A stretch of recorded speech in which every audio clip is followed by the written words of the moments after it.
श्री सद्गुरु शुद्ध ब्रह्मणे नमः।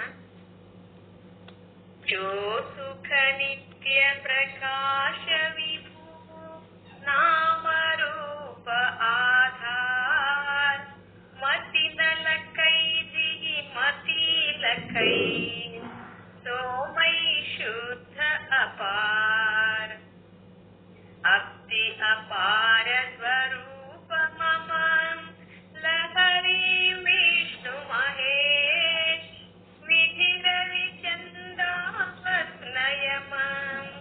शक्ति गणेश गणेश जा कृपालु सर्वज्ञ को किय भारत मुनि ध्यान ताको होत उपादितै मोमहि विद्यावान वैदिहि जानै बिन जगत मनहु जेवरिसा न सैबु जग जगति लहै तो हम आपे आप बोध चाही जाको सुकृति भजत मनीषकाम तो मेरु है आत्मा काहू करू प्रणाम तो मेरु है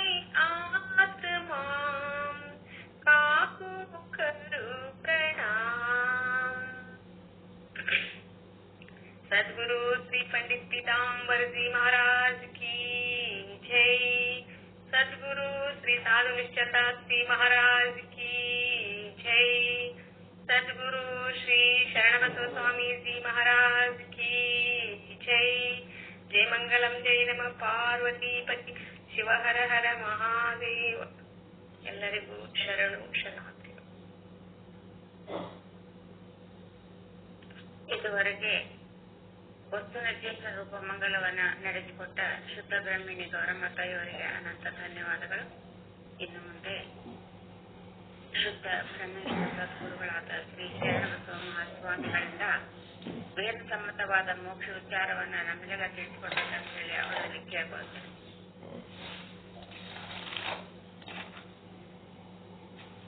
ನಿನ್ನೆ ಉಪಾಸನ ಕಾಂಡದೊಳಗ ಭಗವದ್ಗೀತೆಯ ಶ್ಲೋಕಗಳನ್ನ ಉಲ್ಲೇಖ ಮಾಡಿದ್ದೆವು. ಯಾವ್ಯಾವ ಬರ್ಕೊಂಡ್ರ?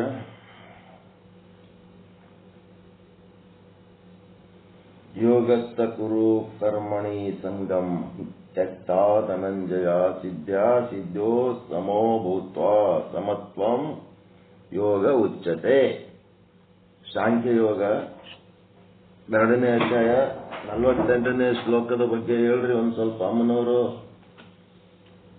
ಯಾರ ಹತ್ರ ಭಗವದ್ಗೀತೆ ಅದು ಅವರೇ ಹೇಳ್ಬೇಕಂತಿಲ್ಲ, ಯಾರಾದ್ರೂ ಭಗವದ್ಗೀತೆ ಇದ್ದವ್ರು ಹೇಳ್ಬೋದು. ನಿನ್ನೆ ಬರ್ಕೊಂಡಿಲ್ಲ ನೀವು? ಯಾಕ ಭಗವದ್ಗೀತೆ ಶ್ಲೋಕಗಳ ಸಂಖ್ಯೆ ಹೇಳಿನಲ್ಲ, ನೋಡ್ರಿ ಬರ್ಕೊಳ್ರಿ ಒಂದ್ ಕಡೆ. ನೆನಪಿನ ಮೇಲೆ ಭರವಸೆ ಇಟ್ಕೋಬೇಡ್ರಿ, ನೆನಪನ್ನ ನಂಬಬಾರದು. ಯಾಕಂತಂದ್ರೆ ಅದು ನೆನಪಿರ್ತದಂತ ಅನಿಸ್ತದ, ಆಮೇಲೆ ಕೈ ಕೊಟ್ಬಿಡ್ತದ. ಅದಕ್ಕೆ ನೆನಪು ಅನ್ನೋದ್ರ ಮೇಲೆ ನಾವು ಭರವಸೆ ಮಾಡಬಾರದು. ಅದಕ್ಕೆ ಸಾಂಖ್ಯ ಯೋಗ 2ನೇ ಅಧ್ಯಾಯ 48ನೇ ಶ್ಲೋಕ. ಇನ್ನ ಒಂದು ಶ್ಲೋಕ ಏನದ? ಸಾಂಖ್ಯ ಯೋಗ 2ನೇ ಅಧ್ಯಾಯದೊಳಗೆ 50ನೇ ಶ್ಲೋಕ. ಬುದ್ಧಿಯುಕ್ತೋ ಜಹಾತಿಯ ಉಭೇ ಸುಕೃತ ದುಷ್ಕೃತೆ ತಸ್ಮಾದ್ ಯೋಗಾಯ ಯೋಜಶ್ಚ ಯೋಗ ಕರ್ಮಸು ಕೌಶಲಂ. ಮತ್ತೆ ಧ್ಯಾನ ಯೋಗ 6ನೇ. ಎದ್ರಾಗ ಮಾಡ್ಲಿಕ್ಕತ್ತೀರಿ ಇದೆಲ್ಲ ಅಧ್ಯಯನ ಎಲ್ಲಿ ಮಾಡ್ಲಿಕ್ಕತ್ತೀರಿ ಅಂತಂದ್ರೆ ಯೋಗದ ಪರಿಭಾಷೆಗಳು, ಡೆಫಿನೇಷನ್ಸ್ ಹೇಳಕತ್ತಾರ. 2-48 ಬರ್ಕೊಂಡ್ರಿ. ನೆಕ್ಸ್ಟ್ 2-50 ಮತ್ತೆ ನೆಕ್ಸ್ಟ್ 6-23 ಧ್ಯಾನ ಯೋಗದೊಳಗ ದುಃಖ ನಿವೃತ್ತಿ ಯಾವ ರೀತಿ ಆಗ್ತದ? ತಮ್ ವಿದ್ಯಾ ದುಃಖ ಸಂಯೋಗ ವಿಯೋಗ ಯೋಗ ಸಂಜ್ಞೆ ತಮ್ ಸ ನಿಶ್ಚಯೇನ್ ವಕ್ತವ್ಯ ಯೋಗೋ ನಿರ್ವಿಣ್ಣ ಚೇತಸ. ಇದ್ರೊಳಗ ಒಂದು ಶ್ಲೋಕ ಅಥವಾ ಎರಡು ಶ್ಲೋಕದ ಅರ್ಥ ಹೇಳಿದ್ರೆ ಉಳಿದದ್ ಮತ್ತೆ ನಾಳೆ ಹೇಳಂತಾರೆ. 6ನೇ ಅಧ್ಯಾಯದೊಳಗೆ 23ನೇ ಶ್ಲೋಕ ಧ್ಯಾನ ಯೋಗ. ಧ್ಯಾನ ಯೋಗದ್ದು ನಾಳೆ ಹೇಳಂತಾರೆ. ಈಗ ಕರ್ಮ ಯೋಗದ ಇದೊಳಗೆ ಸಾಂಖ್ಯ ಯೋಗದೊಳಗಿಂದು 2 ಅದಾವಲ್ಲ ಅವು ಹೇಳ್ರಿ.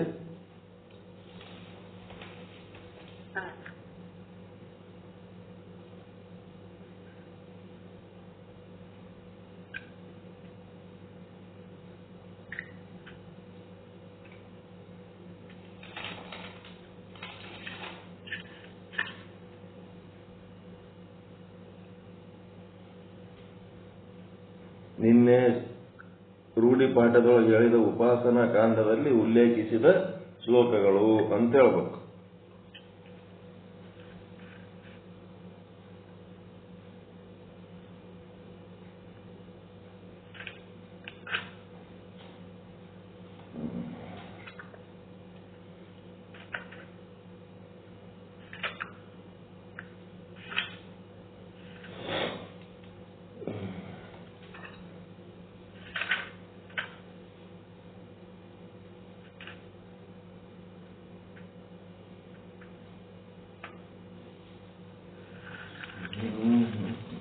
ಓಂ ಸದ್ಗುರು ಶ್ರೀ ಶುದ್ಧ ಬ್ರಹ್ಮಣೇ ನಮಃ.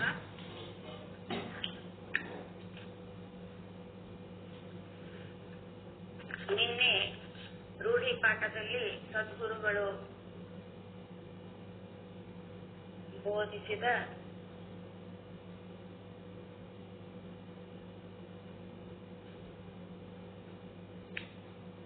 ಕರ್ಮದ ಬಗ್ಗೆ ಶ್ರೀಮದ್ ಭಗವದ್ಗೀತೆ 2ನೇ ಅಧ್ಯಾಯದೊಳಗ 48ನೇ ಶ್ಲೋಕದಲ್ಲಿ ಬರುವ ವಿಷಯವನ್ನ ನೋಡೋಣ. ಶ್ಲೋಕ 48.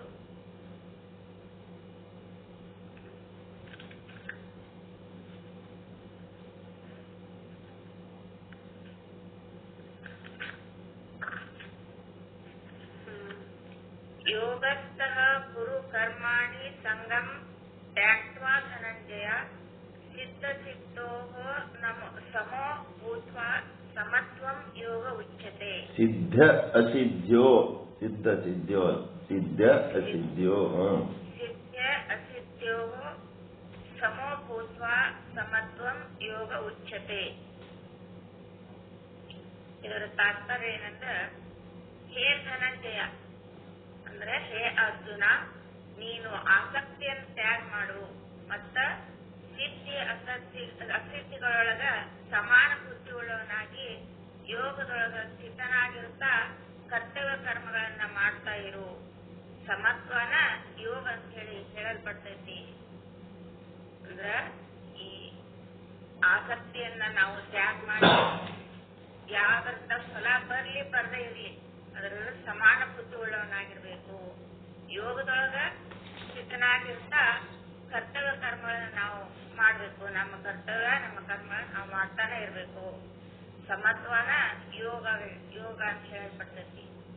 ಹಾವಿನ ಹಲ್ಲನ್ನ ತೆಗೆದು ಹಾವನ್ನ ಹಾಕಿದ್ರ ಅದರಿಂದ ನಮ್ಗೆ ಯಾವ ಒಂದು ತೊಂದರೆನೂ ಆಗೋದಿಲ್ಲ. ಅದರಿಂದ ಪ್ರಯೋಜನ ಹೆಂಗಾಗತ್ತೋ ಈ ಶ್ಲೋಕದೊಳಗ ಕರ್ಮ ಮಾಡೋ ವ್ಯಕ್ತಿಯನ್ನ ಇಲ್ಲಿ ಬೋಧಿಸಿದ್ದಾರೆ. ಧನಂಜಯ ಅಂತ ಹೇಳಿಸಿಕೊಳ್ಳುವ ಅರ್ಜುನನ ಯೋಗದಲ್ಲಿರುವವನಾಗಿ ಸ್ವರ್ಗ ಮೊದಲಾದ ಫಲದ ಮೇಲಿನ ಪ್ರೀತಿಯನ್ನು ಬಿಟ್ಟ ಚಿತ್ತಶುದ್ಧಿ ಮತ್ತು ಜ್ಞಾನ ಪ್ರಾಪ್ತಿ ಆಗಿದ್ರು ಅದನ್ನ ಸಮಾನವಾದ ಭಾವದಿಂದ ಸ್ವೀಕರಿಸಿ, ಅಂದ್ರ ಆದಾಗ ಹಿಗ್ಗದೆ ಆಗದೇ ಇರುವಾಗ ಕುಗ್ಗದೆ ಸಮಸ್ಥಿತಿಯಲ್ಲಿ ಇಟ್ಕೊಂಡು ಕರ್ಮಗಳನ್ನ ಮಾಡು. ಯೋಗ ಅನ್ನುವ ಈ ಮಾತಿಗೆ ಅರ್ಥ ಏನಂದ್ರ ಸಮತ್ವಂ ಯೋಗ ಉಚ್ಯತೆ. ಅಂದ್ರ ಚಿತ್ತಶುದ್ಧಿಯು ಜ್ಞಾನವೂ ಹಿಗ್ಗದೆ ಆಗದಿದ್ರ ತಗ್ಗದೆ ಒಂದೇ ಸಮನಾಗಿರುವುದನ್ನ ಯೋಗ ಅನಿಸ್ಕೊತತಿ. ನಾವು ಯಾವುದೇ ಒಂದು ಕರ್ತವ್ಯ ಮಾಡಿದ್ರು ಅದರಲ್ಲಿ ಸಮತ್ವ ಬುದ್ಧಿಯನ್ನು ಇಟ್ಕೋಬೇಕು. ಅದರಿಂದ ಒಳ್ಳೇದಾಗ್ಲಿ ಕೆಟ್ಟದ್ದಾಗ್ಲಿ ಅದರಿಂದ ಯಾವುದೇ ಒಂದು ಚಿತ್ತದಲ್ಲಿ ನಾವು ಸಮತ್ವವನ್ನ ಹೊಂದಿರಬೇಕು ಅಂತ ಹೇಳಿ ಈ ಶ್ಲೋಕದೊಳಗ ಹೇಳ್ತಾ ಇದ್ದಾರೆ. ಅಮ್ಮ ಇದು ಯೋಗ ಅಂತಕ್ಕ ಪದಕ್ಕೆ ಜ್ಞಾನ ಇರ್ಬೇಕು. ಹಲೋ, ಜ್ಞಾನ ಸಮತ್ವದ ಜ್ಞಾನ ಯೋಗ ಜ್ಞಾನ ಜ್ಞಾನ ಪರಮಾತ್ಮನೇ ನಾನಿದ್ದೆ ಅಂತ ಕೊಟ್ಟು ಜ್ಞಾನದಾಗಿತ್ತು ನಮ್ಮ ಕರ್ಮಗಳನ್ನ ನಾವು ಮಾಡ್ಬೇಕು. ಕರ್ಮಫಲ ಸಿದ್ಧಿನ ಆಗ್ಬೋದು, ಅಸಿದ್ಧಿನ ಆಗ್ಬೋದು. ರಾಗ ದ್ವೇಷ ರಹಿತತ್ವ ಬೋಧ ಸಾಕ್ಷಿ ಹೌದ್ರಿ. ಸಿದ್ಧ ಆಗಲಿ ಆಗಲಿ ನಮ್ ಕೆಲಸ ನಾನು ಧರ್ಮ ಸಮ್ಮತವಾದ ನಮ್ಮ ಕರ್ಮಗಳನ್ನ ನಾವು ಮಾಡ್ತಾ ಇರ್ಬೋದು. ಅದಕ್ಕೆ ಯೋಗ ಸಮತ್ವ ಯೋಗ ಉಚ್ಚತೆ.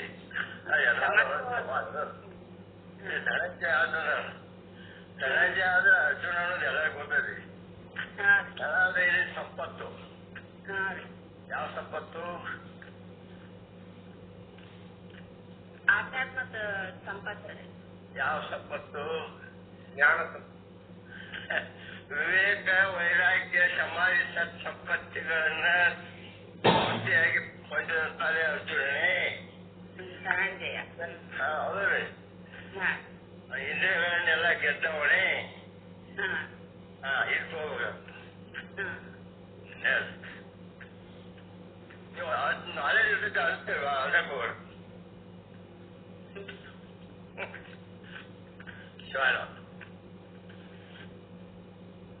ಮತ್ತೆ ಶ್ಲೋಕ ಹೇಳ್ರಪ್ಪ. ಅದೇ ಇನ್ನೊಂದ್ಸರಿ ಓದ್ರಿ.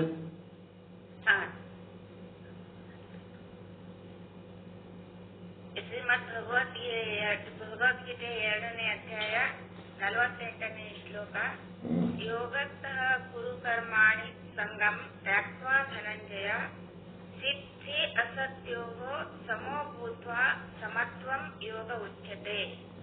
ಇದರ ತಾತ್ಪರ್ಯ ಏನಂದ್ರ, ಹೇ ಧನಂಜಯ, ಹೇ ಅರ್ಜುನ, ನೀನು ಆಸಕ್ತಿಯನ್ನ ತ್ಯಾಗ ಮಾಡಿ ಮತ್ತ ಸಿದ್ಧಿ ಅಸಿದ್ಧಿಗಳೊಳಗ ಸಮಾನ ಬುದ್ಧಿ ಉಳ್ಳವನಾಗಿ ಯೋಗದೊಳಗ ಸ್ಥಿತನಾಗಿರ್ತಾ ಕರ್ತವ್ಯ ಮತ್ತು ಕರ್ಮಗಳನ್ನ ಮಾಡ್ತಾ ಇರು.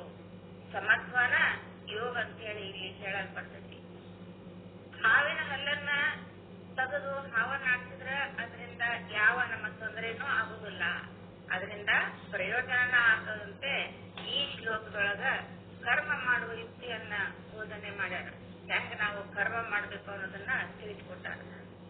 ಧನಂಜಯ ಅಂತ ಹೇಳಿಸಿಕೊಳ್ಳುವ ಅರ್ಜುನನ ಯೋಗದಲ್ಲಿ ಇರುವವನಾಗಿ ಸ್ವರ್ಗ ಮೊದಲಾದ ಫಲದ ಮೇಲಿನ ಪ್ರೀತಿಯನ್ನ ಬಿಟ್ಟು ಚಿತ್ತಶುದ್ಧಿ ಹಾಗೂ ಜ್ಞಾನ ಪ್ರಾಪ್ತಿ ಆದ್ರೂ ಆಗದೇ ಇದ್ರು ಸಮಾನವಾಗಿದ್ದುಕೊಂಡು, ಅಂದ್ರ ಆದಾಗ ಹಿಗ್ಗದೆ ಆಗದೇ ಇರುವಾಗ ಕುಗ್ಗದೆ ಸಮಸ್ಥಿತಿಯೆಲ್ಲ ಇದ್ದುಕೊಂಡು ಕರ್ಮಗಳನ್ನ ಮಾಡು.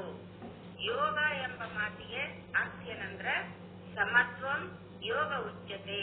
ಅಂದ್ರ ಚಿತ್ತಶುದ್ಧಿಯು ಜ್ಞಾನವು ಆದ್ರ ಅಲ್ಲಿ ಹಿಗ್ಗದೆ ಆಗದಿದ್ರ ಕುಗ್ಗದೆ, ಒಂದ್ ವೇಳೆ ಅದು ಕಾರ್ಯ ಆದ್ರ ಹಿಗ್ಗದೆ ಆಗದೇ ಇದ್ರೆ ಕುಗ್ಗದೆ ಒಂದೇ ಸಮನಾಗಿರುವುದನ್ನ ಯೋಗ ಅನ್ನಿಸ್ಕೊಳ್ತೀವಿ.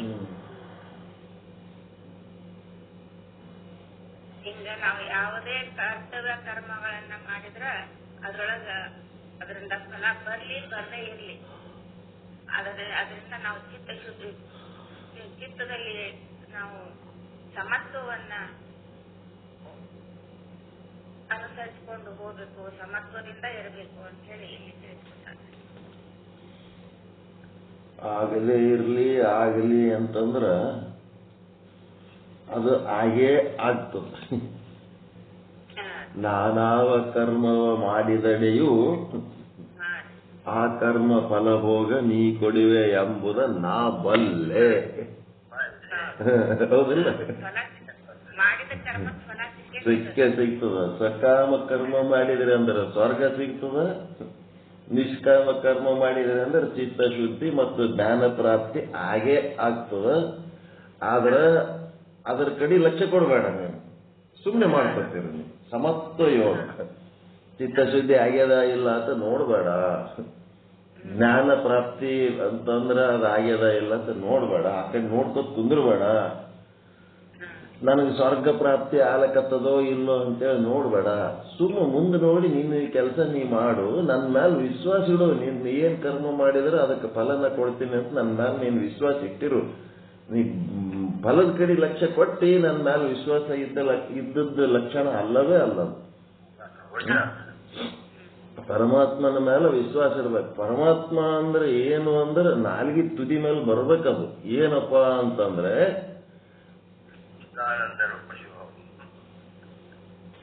ಶುದ್ಧ ಬ್ರಹ್ಮಾಭಿನ್ನ ಪ್ರತ್ಯಗಾತ್ಮ ಸ್ವರೂಪ. ಶುದ್ಧ ಬ್ರಹ್ಮನಿಂದ ಅಭಿನ್ನವಾದಂತ ಪ್ರತ್ಯಗಾತ್ಮ ನಾನದಿನಿ. ಇದೇನದು? ಭಾನ, ಯಾವಾಗಲೂ ಅರಿವಿನಲ್ಲಿರೋದು. ಇದು ದೇವರು. ಈ ದೇವರು ಇದನ್ನು ಸದಾ ನಿಮ್ಮ ಅರಿವಿನಲ್ಲಿ ಇರ್ತದಲ್ಲ, ಆ ಅರಿವೇ ನಿಮ್ಮ ಗುರು. ಇದರದೇ ಪ್ರಜ್ಞೆ ಒಳಗಿರ್ಬೇಕು. ಆ ಪ್ರಜ್ಞೆನೇ ನಿಮ್ಮ ಗುರು. ಗುರು ಮತ್ತು ದೈವ ಎರಡು ನಿಮ್ಮದೇ. ಅರಿವೇ ಗುರು. ಅರಿವು ಹೇಳ್ತಿರ್ಬೇಕು, ನೀನು ಶುದ್ಧ ಬ್ರಹ್ಮ ಭಿನ್ನ ಪ್ರತ್ಯೇಗಾತ್ಮ ಸ್ವರೂಪದಿನಿ ಅಂತ ಹೇಳದ ನಿಮಗೆ ಹೇಳ್ಕೊತಿರ್ಬೇಕು ನೀವು. ಅದೇ ನಿಮ್ಮ ಅರಿವೇ ನಿಮ್ಮ ಗುರು. ಪ್ರಶುದ್ಧ ಬ್ರಹ್ಮ ಭಿನ್ನ ಪ್ರತ್ಯೇಗಾತ್ಮ ಸ್ವರೂಪ, ಅದು ನನ್ನ ಸ್ವರೂಪ. ಅದು ಶುದ್ಧ ಬ್ರಹ್ಮ ಭಿನ್ನ ಪ್ರತ್ಯೇಗಾತ್ಮ ಸ್ವರೂಪ ಅದಿನಿ ನಾನು ಅಂತೇಳಿ ಅರಿವಿನಲ್ಲಿರದೇ ಅದು ಏನಪ್ಪಾ ಅಂತಂದ್ರೆ ಅದೇ ದೈವ, ಅದೇ ಗುರು. ಗುರು ಮತ್ತು ದೈವಕ್ಕೆ ಬಹಳ ವ್ಯತ್ಯಾಸ ಇಲ್ಲ. ಅಲ್ಲಿ ಏನಾಗ್ತದಂದ್ರ ಬ್ರಹ್ಮ ಸತ್ ಚಿತ್ ಆನಂದ ನಿತ್ಯ ಪರಿಪೂರ್ಣನಾಗಿದ್ದಾನೆ ಅಂತ ಹೇಳಿದ್ರೆ ಅದು ಬ್ರಹ್ಮ ಜ್ಞಾನ.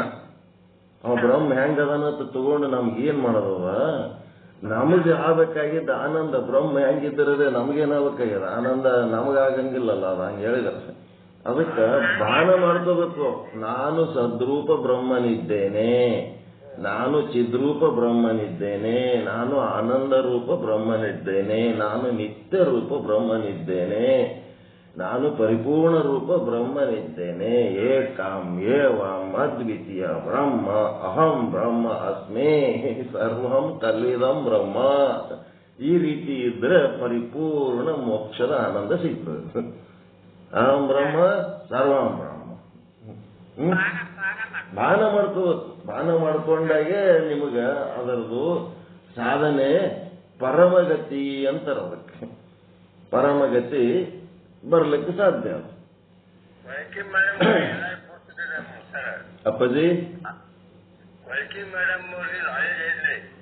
ಫುಲ್ ಅದ ರೀ.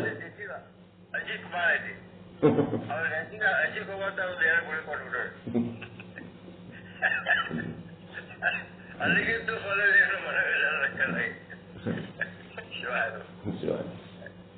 ನಾವೇ ಪಾದಯಾತ್ರೆ ಇದ್ರಪ್ಪ. ಅಲ್ಲಿ ಆತ್ಮಾನಂದ ಆಶ್ರಮ ಇದೆ ದೊಡ್ಡವಾದ ಮುಂದೆ. ಆತ್ಮಾನಂದ ಮಗಳ ಗಂಗಮ್ಮ ಅಂತ ಹೇಳಿ ಆಶ್ರಮ ಇದ್ರು. ನಾವು ಬೆಳಗ್ಗೆ 5 ಗಂಟೆಗೆ ಹೋದ್ರಿ. ನಾವು 6 ಮಂದಿ ಇದ್ರಿ. ಹೆಣ್ಮಗಳು ಸದ್ಯಕ್ಕೆ ನಮ್ಮ ಗುಡಿಯಾಗ ಹೋಗೋದು ಕಬರ್ತಾಳ ಹೇಳ್ರಿ. ಅದ ನಾವು ಗಪ್ಪನಿತ್ತು ಮತ್ತೆ ಮಾಡೋಣ. ಅವ್ರಿಗೆ ನೀವ್ ಯಾರು ಅಂತ ಕೇಳಿ ನಾವ್ ಒಂದ ಮಾತಾಡಿ, ನೀ ಯಾರ ತಿಳ್ಕೊಂಡಿದ್ದೀವಿ ನೋಡಿವ ಅವರೇ ನಾವಿದ್ದೇವೆ.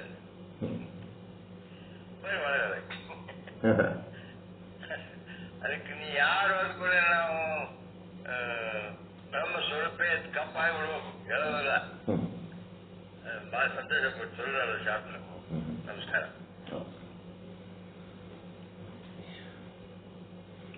ಇನ್ನೊಂದು ಹೇಳ್ತಾರ ಸಾಂಖ್ಯಯೋಗದ 2ನೇ ಶ್ಲೋಕ 50ನೇ ಶ್ಲೋಕ 2ನೇ ಅಧ್ಯಾಯ 50ನೇ ಶ್ಲೋಕ. ಬುದ್ಧಿಯುಕ್ತೋ ಜಾತಿಯ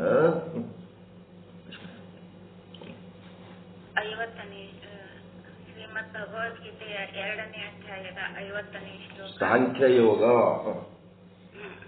2ನೇ ಅಧ್ಯಾಯ ಸಾಂಖ್ಯಯೋಗದ 50ನೇ ಶ್ಲೋಕ. ಬುದ್ಧಿಯುಕ್ತೋ ಜಹಾತೀಹ ಉಭೇ ಸುಕೃತ ಉತ್ಕೃಷ್ಟತೆ ತಸ್ಮಾತ್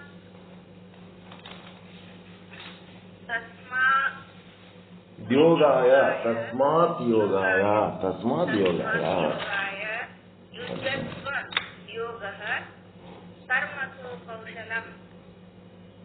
ಇದರ ತಾತ್ಪರ್ಯ ಬುದ್ಧಿಯಿಂದ ಯುಕ್ತನಾದವನು ಅಂದ್ರೆ ಬುದ್ಧಿಯಿಂದ ಕೂಡಿದವನು, ಬುದ್ಧಿಯುಳ್ಳವನು ಪಾಪ ಪುಣ್ಯ ಎರಡನ್ನೂ ಇಲ್ಲಿಯೇ ಬಿಟ್ಟು ಬಿಡುತ್ತಾನೆ. ಆದ್ದರಿಂದ ಯೋಗಕ್ಕಾಗಿ ಪ್ರಯತ್ನ ಮಾಡು.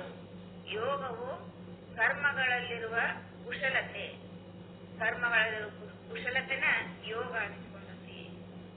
ಇನ್ನ ಪ್ರಶ್ನೆ ಕೇಳ್ತಾರ, ಫಲಾಪೇಕ್ಷೆಯಿಂದ ಮಾಡುವ ಸಕಾಮ ಕರ್ಮಕ್ಕೂ ಬುದ್ಧಿಯೋಗದಿಂದ ಕೂಡಿದ ನಿಷ್ಕಾಮ ಕರ್ಮಕ್ಕೂ ಇರುವ ವ್ಯತ್ಯಾಸ ಏನಂತ ಹೇಳಿ ಕೇಳ್ಯಾರ. ಅದಕ್ಕೆ ಉತ್ತರ ಹೇಳ್ತಾರ, ಫಲದ ಒಂದು ಬಯಕೆಯಿಂದ ಕರ್ಮವನ್ನ ನಾವೇನ್ ಮಾಡ್ತೀವಲ್ಲ ಅದರ ಫಲವಾಗಿ ಈಗಲೋ ಆಮೇಲೆ ಸತ್ತ ಮೇಲೋ ಆ ಪುಣ್ಯ ಮತ್ತು ಪಾಪ ಕರ್ಮಗಳ ಪಟ್ಟಿಗೆ ಯಾರು ಸಿಗ್ತಾರ ಅಲ್ಲದೆ ಮತ್ತು ಅವುಗಳ ವೇಗ ಈ ಒಂದು ಪಕ್ಷ ತೀವ್ರವಾಗಿ ಕಾಣದಿದ್ರು ಸತ್ತ ಮೇಲೆ ಏನೇನಾಗ್ತದೋ ಎಂಬ ಚಿಂತೆ ಅವನನ್ನ ಕೊರೀತಿರ್ತದೆ. ಫಲಾಪೇಕ್ಷೆಯನ್ನು ಮಾಡುವ ಸಕಾಮ ಕರ್ಮ ಮತ್ತು ಬುದ್ಧಿಯೋಗದಿಂದ ಮಾಡುವ ನಿಷ್ಕಾಮ ಕರ್ಮಕ್ಕೆ ವ್ಯತ್ಯಾಸವನ್ನು ಹೇಳ್ತಾ ಇದ್ದಾರೆ. ಇನ್ನ ಫಲದ ಬಯಕೆಯಿಂದ ಸಮತ್ವ ಬುದ್ಧಿಯಿಂದ ಕೂಡಿದವ ಇಲ್ಲಿ ಬದುಕಿರುವಾಗನ ಪುಣ್ಯ ಪಾಪ ಎರಡನ್ನೂ ದೂರ ಮಾಡ್ಕೊತಾನ.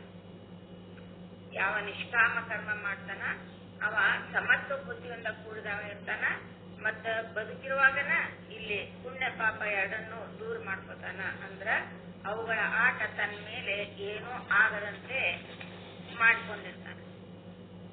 ಇದ ಫಲಾಪೇಕ್ಷೆಯಿಂದ ಮಾಡುವ ಸಕಾಮ ಕರ್ಮಕ್ಕ ಮತ್ತು ಬುದ್ಧಿಯೋಗದಿಂದ ಮಾಡುವ ನಿಷ್ಕಾಮ ಕರ್ಮಕ್ಕ ಆಗುವ ವ್ಯತ್ಯಾಸ. ಎರಡನೇ ಪ್ರಶ್ನೆ ಕೇಳ್ತಾರ, ಪಾಪವು ದುಃಖವನ್ನು ಕೊಡುವುದರಿಂದ ಅದು ದೂರವಾಗುವುದು ಎಲ್ಲರಿಗೂ ಇಷ್ಟನಾಗೈತಿ. ಪಾಪ ದುಃಖವನ್ನು ಕೊಡುವುದರಿಂದ ಅದು ದೂರ ಆಗತ್ತೆ ಅನ್ನೋದು ಎಲ್ಲರಿಗೂ ಇಷ್ಟನಾಗೈತಿ. ಆದ್ರ ಪುಣ್ಯನೂ ಸಹ ದೂರ ಆಗ್ತೈತಿ. ಅಂದ್ರ ಅದು ಹೆಂಗ ಸಮಂಜಸ ಆಗ್ತೈತಿ? ಪಾಪ ದುಃಖವನ್ನು ಕೊಡುವುದರಿಂದ ದೂರ ಆಗ್ತೈತಿ, ಆದ್ರ ಪುಣ್ಯನೂ ಸಹ ದೂರ ಆಗ್ತೈತಿ. ಅಂದ್ರ ಅದು ಹೆಂಗ್ ಸಮಂಜಸ ಆಗ್ತೈತಿ ಅಂತ ಹೇಳಿ ಪ್ರಶ್ನೆ ಕೇಳ್ಯಾರ. ಅದಕ್ಕೆ ಉತ್ತರ ಹೇಳ್ತಾರಂದ್ರ, ಪುಣ್ಯವು ಕೂಡ ತನ್ನ ಫಲವಾದ ಸುಖವನ್ನು ಕೊಡುವುದಕ್ಕಾಗಿ ಹುಟ್ಟು ಸಾವುಗಳನ್ನು ಕೊಡುವುದರಿಂದ ಅದು ಸಹ ದೂರ ಆಗ್ಲೇಬೇಕು. ಆ ಪುಣ್ಯನು ಕೂಡ ತನ್ನ ಫಲವನ್ನು ಕೊಟ್ಟು ಅದು ದೂರ ಆಗ್ಲೇಬೇಕು. ಪುಣ್ಯವು ಎ ಕ್ಲಾಸ್ ಕೈದಿ, ಪಾಪ ಬಿ ಕ್ಲಾಸ್ ಕೈದಿ, ಎರಡು ಕೈದಿಗಳನ್ನ ಆಗ್ಯಾವ. ಆದ್ದರಿಂದ ಎರಡನ್ನೂ ದೂರ ಮಾಡ್ಕೋಬೇಕು. ಅಂದ್ರ ನಮಗ ಪುಣ್ಯ ಆಗ್ಲಿ ಅಥವಾ ಪಾಪ ಆಗ್ಲಿ ಎರಡು ಮತ್ತ ಪುನರ್ಜನ್ಮಕ್ಕ ಅವು ಕಾರಣ ಆಕ್ಕವು, ಅವು ಬಂಧಕ್ಕೆ ಕಾರಣ ಆಕ್ಕವು. ಆದ್ದರಿಂದ ಅವು ಎರಡನ್ನೂ ನಾವು ದೂರ ಮಾಡ್ಕೋಬೇಕು. ನಿಷ್ಕಾಮವಾಗಿ ಮಾಡಿದ್ದಾದ್ರ ಇಂಥದ ಒಂದು ಫಲ ನಮಗ ಸಿಗ್ತೈತಿ. ಇನ್ನ ಪ್ರಶ್ನೆ ಮೂರನೇ ಪ್ರಶ್ನೆ ಕೇಳ್ತಾ ಇದ್ದಾರ, ಸಮತ್ವ ಬುದ್ಧಿಯು ಅದನ್ನು ಅನುಸರಿಸುವವರಿಗೆ ಏನು ಪ್ರಯೋಜನ ಕೊಡ್ತೈತಿ? ಸಮತ್ವ ಬುದ್ಧಿಯನ್ನ ಮಾಡಿದವರಿಗೆ ಏನ್ ಪ್ರಯೋಜನ ಆಗ್ತೈತಿ ಅಂತ ಪ್ರಶ್ನೆ ಕೇಳ್ಯಾರ. ಅದಕ್ಕೆ ಉತ್ತರವಾಗಿ, ಸಮತ್ವ ಬುದ್ಧಿ ಮುಂದ ಪುಣ್ಯ ಪಾಪ ಎರಡೂ ತಮ್ಮ ಬಾಲವನ್ನು ಬಿಟ್ಟಾಗ ಹೆದರ್ತಾವ. ಮತ್ತೊಂದು ವಿಶೇಷ ಏನಂತಂದ್ರ, ಸಮತ್ವ ಬುದ್ಧಿಯ ಫಲವಾಗಿ ಚಿತ್ತ ಶುದ್ಧಿ ಜ್ಞಾನ ಉಂಟಾದ್ಮೇಲೆ ಈ ಪಾಪ ಪುಣ್ಯಗಳು ಹೆಸರಿಲ್ದಂಗ ಅವು ಓಡ್ ಹೋಗ್ತಾವು. ಆದ್ದರಿಂದ ಅರ್ಜುನನೇ ಸಮತ್ವ ಬುದ್ಧಿ ರೂಪವಾದ ಯೋಗಕ್ಕ ತಯಾರಿಯನ್ನು ಮಾಡ್ಕೋ. ಯಾಕಂದ್ರ ಈ ಶ್ಲೋಕದೊಳಗ ಯೋಗ ಕರ್ಮಸು ಕೌಶಲಂ ಅಂತ ಹೇಳ್ಯಾರ. ಕರ್ಮಗಳೊಳಗ ಸಮತ್ವ ಬುದ್ಧಿ ಕೂಡಿದ್ರ ಮನುಷ್ಯನಿಗೆ ಬಂಧವನ್ನುಂಟು ಮಾಡುವ ಅದರ ಸ್ವಭಾವನ ಬದಲಾಗಿ ಹೋಗ್ತೈತಿ. ಸಮತ್ವ ಬುದ್ಧಿಯಿಂದ ಕರ್ಮ ಮಾಡಿದ್ದಾದ್ರೆ ಅದರಿಂದ ಬಂಧವನ್ನುಂಟು ಮಾಡುವ ಅದರ ಸ್ವಭಾವನ ಬದಲಿಯಾಗಿ ಹೋಗತಿ. ಇದೇ ಕೌಶಲ ಅಂದ್ರ ಚಾತುರ್ಯ ಆಗೈತಿ. ಚಾತುರ್ಯ ಉಳ್ಳ ಮನುಷ್ಯ ಉಪಾಯದಿಂದ ತಪ್ಪಿಸ್ಕೊಳ್ತಾನ. ಚಾತುರ್ಯ ಮನುಷ್ಯನ ವಿಕಾಸಕ್ಕ ಬಹಳ ಮುಖ್ಯ ಆಗೈತಿ. ಚತುರನು ಸರ್ವತ್ರವೂ ಹೊಗಳಿಸ್ಕೊಳ್ತಾನ. ಚತುರಾದವ ಎಲ್ಲರಿಂದಲೂ ಹೊಗಳಿಸ್ಕೊತಾನೆ, ಎಲ್ಲ ಕಡೆಗೂ ಹೊಗಳಿಸ್ಕೊತಾನೆ. ತನ್ನ ಚತುರತೆಯಿಂದ ಕೊನೆಗೆ ಮೋಕ್ಷವನ್ನು ಪಡೆದುಕೊಳ್ತಾನ. ಹಂಗ ನಾವು ಚತುರತೆಯಿಂದ ಸಮತ್ವ ಬುದ್ಧಿಯಿಂದ ಇದ್ರ ನಮಗ ಕರ್ಮದೊಳಗ ಸಮತ್ವ ಬುದ್ಧಿ ಕೂಡಿದ್ರ ಮನುಷ್ಯನಿಗೆ ಬಂಧನ ಉಂಟಾಗುವುದಿಲ್ಲ, ಅದರ ಪ್ರಭಾವ ನಮ್ಮ ಮೇಲೆ ಆಗುವುದಿಲ್ಲ. ಅವು ಪಾಪ ಪುಣ್ಯಗಳು ಹೆಸರಿದ್ದಂತ ಓಡಿ ಹೋಗ್ತಾವು ಅಂತ ಹೇಳಿ ಈ ಸಮತ್ವ ಬುದ್ಧಿಯನ್ನೇ ನೀನು ಅನುಸರಿಸು ಅಂತ ಹೇಳಿ ಇಲ್ಲಿ ಶ್ರೀಕೃಷ್ಣ ಪರಮಾತ್ಮ ಅರ್ಜುನನಿಗೆ ಬೋಧನೆ ಮಾಡ್ತಾ ಇದ್ದಾನೆ. ಪಾಪ ಪುಣ್ಯ ಅಂದ್ರ ಒಂದು ಪಾಪ ಅಂದ್ರ ಲೋಹದ ಸಂಕೋಲೆ, ಕಬ್ಬಿಣದ ಸಂಕೋಲೆ ಇದ್ದಂಗ. ಪುಣ್ಯ ಅಂದ್ರೆ ಚಿನ್ನದ ಸಂಕೋಲೆ. ಚಿನ್ನದ ಪಂಜರದಾಗ ಇಟ್ಟರು ಅಷ್ಟೇ, ಕಬ್ಬಿಣದ ಪಂಜರದಾಗ ಇಟ್ಟರು ಅಷ್ಟೇ. ಅವು ಎರಡು ಜ್ಞಾನಿಗೆ ಏನಾಗ್ತದ, ಪಾಪ ಪುಣ್ಯ ಎರಡು ಅಷ್ಟೇ ಅವು ಬಂಧನಕಾರಿ ಅಂತೇಳಿ ಗೊತ್ತಿದ್ದು ಅವೆರಡರ ಬಗ್ಗೆ ಅವ್ನು ತಲೆ ಕೆಡಿಸ್ಕೊಳಕ್ ಹೋಗಂಗಿಲ್ಲ. ಈಗ ಏನಾಗಬೇಕಾಗ್ಯದ, ಒಂದು ಶರೀರ ತಗೊಂಡು ಬಂದೀವಿ, ಆ ಶರೀರ ಸ್ವಸ್ಥವಾಗಿರ್ಬೇಕಾದ್ರ ಅದಕ್ಕೊಂದಿಟ್ಟು ವ್ಯಾಯಾಮ ಬೇಕು, ಎಕ್ಸರ್ಸೈಸ್ ಬೇಕದ. ಹಸು ಆಗ್ತದ, ಹಸು ಹಾಲಕ್ಕೂ ವ್ಯಾಯಾಮ ಬೇಕು, ಊಟ ಮಾಡಾದ್ಮೇಲೆ ಅನ್ನ ಕರಗಲಕ್ಕೂ ಒಂದಿಟ್ಟು ವ್ಯಾಯಾಮ ಬೇಕು. ಹಿಂಗಾಗಿ ಶರೀರದೊಳಗೆ ನಾವು ತಿಂದ ಅನ್ನ ಕರಗದ್ರ ಸಲ ಒಂದಿಟ್ಟು ಏನೋ ಕೆಲಸ ಮಾಡ್ಲಕತ್ತೀವಿ ಅಂತ ತಿಳ್ಕೊಬೇಕ ಹೊರತು ಉಳಿದದ್ದು ಏನಾರ ಜಗತ್ತಿಗೆ ಭಾರಿ ದೊಡ್ಡ ಉಪಕಾರ ಮಾಡ್ಲಕತ್ತೀವಿ ಅಂತ ತಲೆಯಾಗಿ ಇಟ್ಕೊಂಡು ಹಂಗ್ ಮಾಡೀನಿ ಹಿಂಗ್ ಮಾಡೀನಿ ಅಂತೇಳಿ ಅದಕ್ಕೊಂದು ಪಾಪ ಪುಣ್ಯ ಮಾಡ್ಕೊಂಡು ಅನುಕೂಲ ಪ್ರತಿಕೂಲ ಮಾಡಿ ಭೇದ ಭಾವ ಮಾಡಿ ಮತ್ತೇನ್ ಮಾಡೋದು, ಸುಖ ದುಃಖಗಳನ್ನು ಅನುಭವಿಸ್ಲಕ್ಕ ಮತ್ತೆ ಜನ್ಮ ಪುನರ್ಜನ್ಮಗಳನ್ನು ಎತ್ಕೊಂಡು ಬರೋಂಥ ಕೆಲಸ ಬೇಡ. ಇಲ್ಲಿ ಮಾಡಿದ ಪಾಪ ಪುಣ್ಯಗಳನ್ನ ಇಲ್ಲೇ ಬಿಸಾಕಿ ಹೋಗೋದು, ಅದನ್ನು ತಗೊಂಡು ಹೋಗೋದಿಲ್ಲ.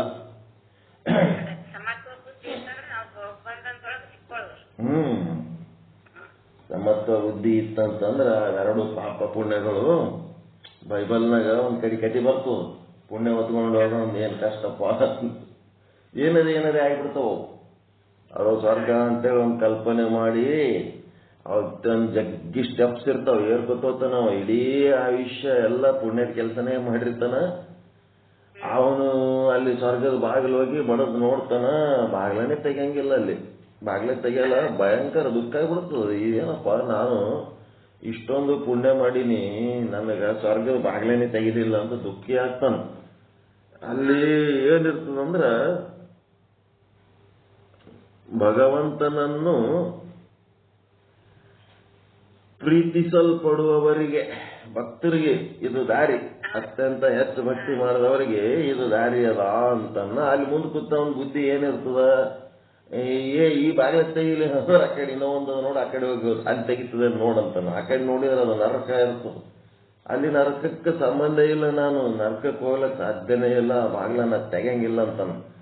ಅವನು ಸುಮ್ಮನೆ ಒಂದು ಸಾದಾ ಕ್ಲರ್ಕ್ ಇರ್ತಾನ, ಅವನ ಮೇಲಾಧಿಕಾರಿ ಇರಂಗಿಲ್ಲ, ಬಂದಿರಲ್ಲ. ಅದಕ್ಕೆ ಅವನ ಮೇಲಾಧಿಕಾರಿ ಬಂದು ನೋಡ್ತಾನ. ನೋಡಿದಾಗ ನೀನೊಬ್ಬ ಸಂತ ಮಹಾತ್ಮ ಅದಿ, ಅವನಿಗೆ ನರಕದ ಬಾಗ್ಲ ತೋರಿಸ್ತಿದೇನು, ಈ ಬಾಗ್ಲ ತೆಗಿಲಿಲ್ಲ ಅಂದ್ರೆ ಸ್ವರ್ಗದ್ದ ಇನ್ನೂ ಒಂದು ಬಾಗ್ಲ ಅದ ನೋಡು, ಆ ಬಾಗ್ಲ ತೆಗಿತದೆ ನೋಡಪ್ಪ, ಅಲ್ಲಿ ಹೋಗು, ಆ ಲೀಸ್ಟ್ನಾಗ ನಿನ್ನ ಹೆಸರದ ಏನ್ ನೋಡು ಅಂತ ಕೇಳ್ತಾನ. ಆ ಕಡೆ ಇನ್ನೂ ಒಂದ್ ಕಡೆ ಹೋಗಿ ನೋಡಿದ್ರೆ ಏನಿರ್ತದ ಅಂತಂದ್ರ ಏನಿರ್ತದ, ಅಲ್ಲೇನು ರಿಜಿಸ್ಟರ್ ಎಂತದಿರ್ತದ ಅಂದ್ರೆ ಭಗವಂತನಿಂದ ಪ್ರೀತಿಸಲ್ಪಟ್ಟ, ಭಗವಂತನನ್ನು ಪ್ರೀತಿಸಿದವರ ಪಟ್ಟಿ ಒಳಗ ಇವೊಂದು ಹೆಸರು ಇರಲ್ಲ. ಭಗವಂತನಿಂದ ಪ್ರೀತಿಸಲ್ಪಟ್ಟ, ಅವನಿಂದ ಪ್ರೀತಿಸಲ್ಪಟ್ಟಂತ ಸಂತರ ಮಹಾತ್ಮರ ಸೆಲೆಕ್ಟೆಡ್ ಸೀಡ್ಸ್ ಅಂತಾರ, selected seeds of the god ಅಂತ. ಅಂತವ್ರಿಗೆ ಒಳಗೆ ಬಿಡಬೇಕು ಅಂತೇಳಿ ಅಲ್ಲಿರ್ತದ. ಅದ್ರೊಳಗೆ ಒಂದು ಹೆಸರು ಟಾಪ್ ಮೋಸ್ಟ್ ಇರ್ತದ. ಇವೆಲ್ಲ ಏನದಾವ ಅಂತಂದ್ರ ಭಗವಂತನನ್ನ ಪ್ರೀತಿಸುವವರು, ಭಗವಂತನಿಂದ ಪ್ರೀತಿಸಲ್ಪಡುವವರು, ಇವೆಲ್ಲ ಕೆಳಮಟ್ಟದ ವಿಚಾರಗಳು. ಭಕ್ತಿ ಇದು ಬ್ರಹ್ಮಜ್ಞಾನ ಏನದ, ಸ್ವತಃ ತಾನೇ ಭಗವಂತನ ಸ್ವರೂಪ. ಸ್ವರೂಪ ಆದವರು ಇನ್ನ ಯಾವ ಲೆಕ್ಕದಾಗಿರ್ಬೇಕು, ಲೆಕ್ಕ ಹಾಕ್ರಿ ನೀವು. ಇನ್ನ ಅದ್ಯಾ ಬಾಗಿಲಿಲ್ಲ, ಸ್ವರ್ಗ ಇಲ್ಲ, ನರಕಿಲ್ಲ, ಪಾಪ ಇಲ್ಲ, ಪುಣ್ಯ ಇಲ್ಲ. ಪಾಪ ಪುಣ್ಯ ಹೊತ್ಕೊಂಡು ಹೋದವ್ರು ಇಂಥವೆಲ್ಲ ಪೀಕ್ಲಾಟಕ್ಕೆ ಬೀಳ್ತಾರ. ಸ್ವರ್ಗ ಪಾಪ ಪುಣ್ಯ ಭಗವಂತನಿಂದ ಪ್ರೀತಿಸಿಕೊಳ್ಳುವವರು ಅಲ್ಲ, ಭಗವಂತನನ್ನ ನಾವು ಪ್ರೀತಿಸುವವರು ಅಲ್ಲ. ಸಾಕ್ಷಾತ್ ಭಗವಂತ ಸ್ವರೂಪರೇ. ಮಣ್ಣ ಬಿಟ್ಟು ಮಡಿಕೆ ಇಲ್ಲ, ಅನ್ನ ಬಿಟ್ಟು ದೇವರಿಲ್ಲ. ಇದೇ ಜ್ಞಾನ. ಇದೇ ಮಹಾವಾಕ್ಯ, ಕನ್ನಡದೊಳಗಿನ ಮಹಾವಾಕ್ಯ ಇದು. ಸಂಸ್ಕೃತದೊಳಗೆ ವೇದಗಳು ಹೇಳಿದ್ದೆ ಮಹಾವಾಕ್ಯ ಅಲ್ಲ, ನಮ್ಮ ಜಾನಪದರ ಸಹಿತ ಈ ಮಹಾವಾಕ್ಯ ಹೇಳ್ಯಾರ. ಘಟಾಕಾಶನೇ ಮಠಾಕಾಶ ಹಂಗೆ ಹೇಳ್ಯಾರ. ಹಂಗ ಮಣ್ಣು ಮಡಿಕೆ ಒಳಗಿರೋದು ಅದೇ ಮಣ್ಣು, ಪೃಥ್ವಿ ಒಳಗಿರೋದು ಅದೇ ಮಣ್ಣು. ದೇವರು ತನ್ನೊಳಗಿದ್ದ ಚೈತನ್ಯನು ಅದೇ ಚೇತನ ಇಡೀ ಬ್ರಹ್ಮಾಂಡ ಸೃಷ್ಟಿ ಮಾಡಿ, ಬ್ರಹ್ಮಾಂಡ ರಕ್ಷಣೆ ಮಾಡಿ, ಬ್ರಹ್ಮಾಂಡ ಲಯ ಮಾಡಿ, ಬ್ರಹ್ಮಾಂಡ ಪಿಂಡಾಂಡಗಳೆಲ್ಲ ಇರುವಾಗಲೂ ಇರವ, ಅದು ಇರೋದಕ್ಕಿಂತ ಮೊದಲು ಇದ್ದವ, ಅದೆಲ್ಲ ಪ್ರಳಯ ಆಗಿ ಆದ್ಮೇಲೂ ಇರವ, ಅದೇ ಬ್ರಹ್ಮ ಸ್ವರೂಪ ನಾನಿದ್ದೇನೆ. ಅಹಂ ಬ್ರಹ್ಮಾಸ್ಮಿ ಸರ್ವಂ ಬ್ರಹ್ಮ ಅಸ್ತಿ ಅಸ್ತಿ ಅಷ್ಟೇ. ಇಷ್ಟು ತಿಳ್ಕೊಂಡ್ಬಿಟ್ರೆ ಮುಗಿತು. ನಾಳೆ ಏನ್ ಮಾಡ್ರಿ, ಧ್ಯಾನ ಯೋಗ 6ನೇ ಅಧ್ಯಾಯ 23ನೇ ಶ್ಲೋಕ ಹೇಳ್ರಿ. ಪಾಪ ಪುಣ್ಯಗಳು ಎಲ್ಲ ಇಲ್ಲೇ ಬಿಟ್ಟು ಹೋಗ್ಬೇಕು. ಕರ್ಮ ಕೌಶಲ ಅಂದ್ರೆ ಜೀವನದ ಗುಣಮಟ್ಟ ಚೆನ್ನಾಗಿರ್ಬೇಕು. ಪರಮಾತ್ಮನೇ ಈ ಜಗತ್ತನ್ನ ತನ್ನ ವಿನೋದಕ್ಕಾಗಿ ಸೃಷ್ಟಿ ಮಾಡಿದಾಗ ನಾವ್ಯಾಕೆ ಹೇಳ್ಬೇಕಿದ್ರಾಗ, ನಾವು ವಿನೋದ ಮಾಡ್ಕೊಂಡೇ ಹೋಗ್ಬೇಕು ಈ ಜಗತ್ತಿನೊಳಗೆ. ಜೀವನದ ಗುಣಮಟ್ಟ ಆನಂದಮಯವಾಗಿರಬೇಕು, ಆಯುಷ್ಯದ ಸದುಪಯೋಗ ಆಗಬೇಕು. ಹೆಚ್ಚು ಹೆಚ್ಚು ಎದರ ಲಾಭ? ರೊಕ್ಕ ರೂಪಾಯಿ ಲಾಭ, ಆತ್ಮಲಾಭ.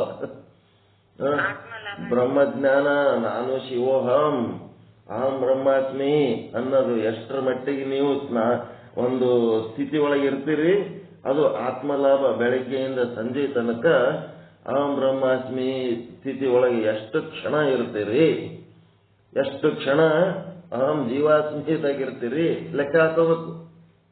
ನಿಮ್ಮಲ್ಲಿ ಲೆಕ್ಕ ಹಾಕೋಬೇಕು. ಬೆಳಗ್ಗೆಯಿಂದ ಸಂಜೆ ತನಕ ಎಷ್ಟೊತ್ತು ಅಹಂ ಬ್ರಹ್ಮಾಸ್ಮಿದಾಗಿರ್ತೀರಿ, ಎಷ್ಟೊತ್ತು ಜೀವಾಸ್ಮಿಗಳಾಗಿರ್ತೀರಿ ಲೆಕ್ಕ ಹಾಕೊಂಡು. ಮತ್ತೆ ಲೆಕ್ಕ ಬೇಕಲ್ಲ. ಜೀವಾಸ್ಮಿ ಅವಧಿ ಜಾಸ್ತಿ ಆಗಿತ್ತು ಅಂತಂದ್ರೆ ಅದನ್ನ ಕಡಿಮೆ ಮಾಡಿಕೊಂಡು ಬ್ರಹ್ಮಾಸ್ಮಿ ಅವಧಿ ಜಾಸ್ತಿ ಮಾಡಬೇಕು. ಮತ್ತ ಬ್ರಹ್ಮಾಂಡವನ್ನ ನೋಡೋದ್ರ ಬದಲಿ ಬ್ರಹ್ಮನನ್ನ ನೋಡಬೇಕು. ಬ್ರಹ್ಮಾಂಡ ನೋಡುವ ಮಾಯೆಯ ಜಗತ್ತಿನೊಳಗ ನೋಡಿ ತಲೆ ಕೆಡಿಸ್ಕೊಂಡದ್ದು ಏನಾಗ್ತದೆ? ಅನಾತ್ಮ ಲಾಭ. ಬ್ರಹ್ಮನನ್ನೇ ನೋಡಿದ್ರೆ ಆತ್ಮಲಾಭ. ಬ್ರಹ್ಮಾಸ್ಮಿ ಅಂದ್ರೆ ಆತ್ಮಲಾಭ. ಅನಾತ್ಮವನ್ನ ನೋಡಿದ್ರೆ ನಮ್ಮ ದೇಹವನ್ನ ನೋಡ್ಕೊಂಡು, ದೇಹ ಮನಸ್ಸುಗಳನ್ನು ನೋಡ್ಕೊಂಡು ಅವುಗಳನ್ನೇ ತಣಿಸುವುದಕ್ಕೆ ನಾವು ಬದುಕು ಮಾಡಿದ್ರೆ ಅದು ಅನಾತ್ಮ ಲಾಭ.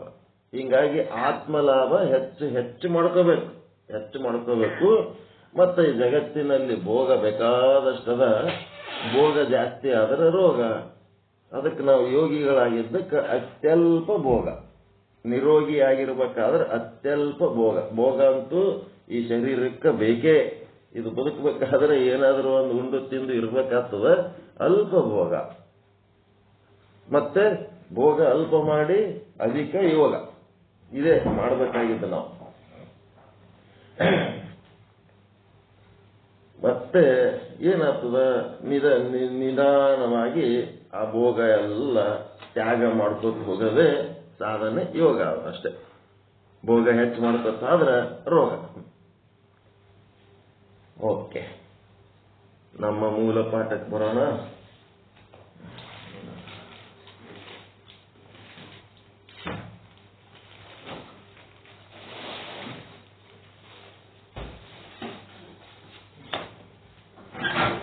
ಓಂ ಸದ್ಗುರು ಶ್ರೀ ಶುದ್ಧ ಬ್ರಹ್ಮಣೇ ನಮಃ.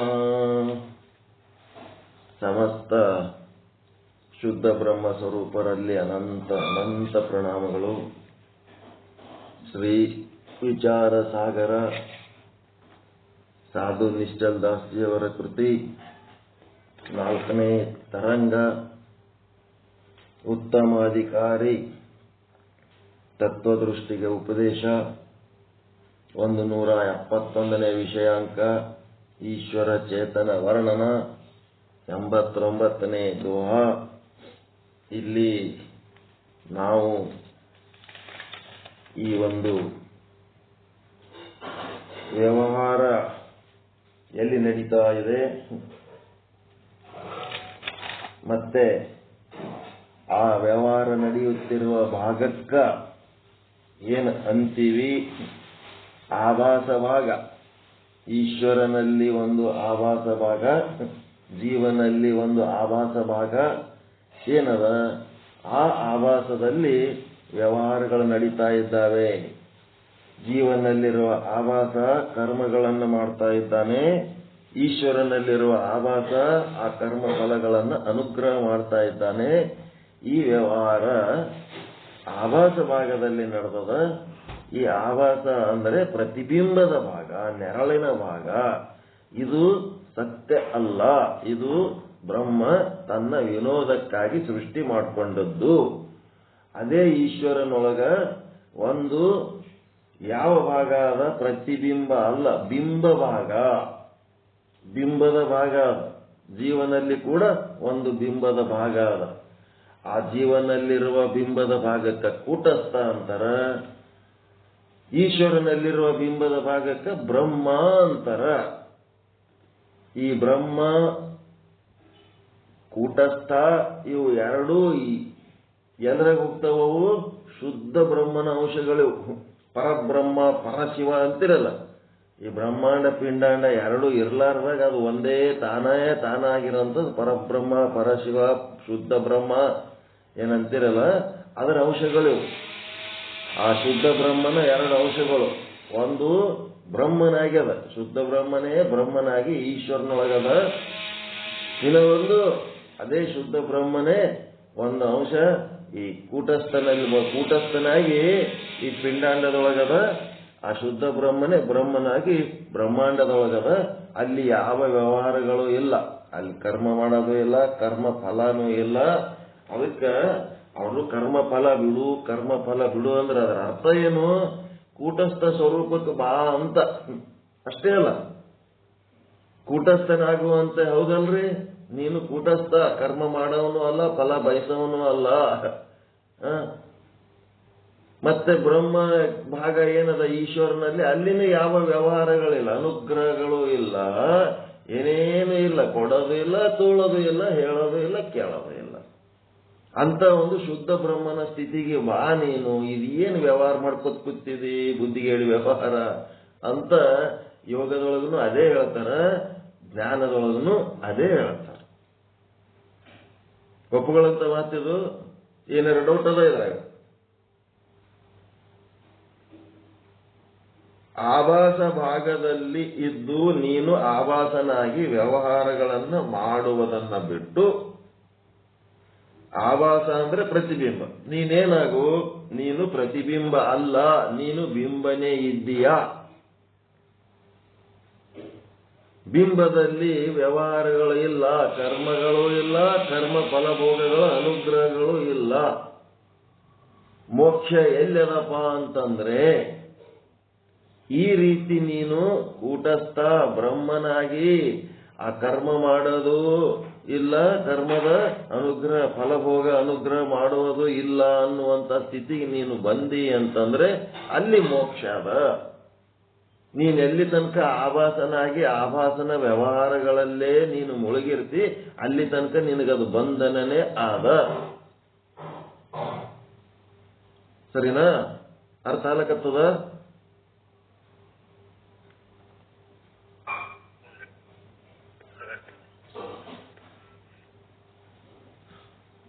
ಕರ್ಮ ಬಿಡು ಅಂತಂದ್ರ ಆಭಾಸನ ಸ್ಥಿತಿ ಬಿಡು. ಆಭಾಸನಾಗಿ ಇದ್ದು ಆ ಕರ್ಮ ಫಲಭೋಗಗಳ ಅದು ಈಶ್ವರನಲ್ಲಿರುವ ಆಭಾಸನೂ ಏನದ? ಅದು ಪ್ರತಿಬಿಂಬನೇ ಅದ. ಇಲ್ಲಿ ನಿನ್ನೊಳಗೂ ಒಂದು ಪ್ರತಿಬಿಂಬನೇ ಆದ, ಚಿದಾಭಾಸ.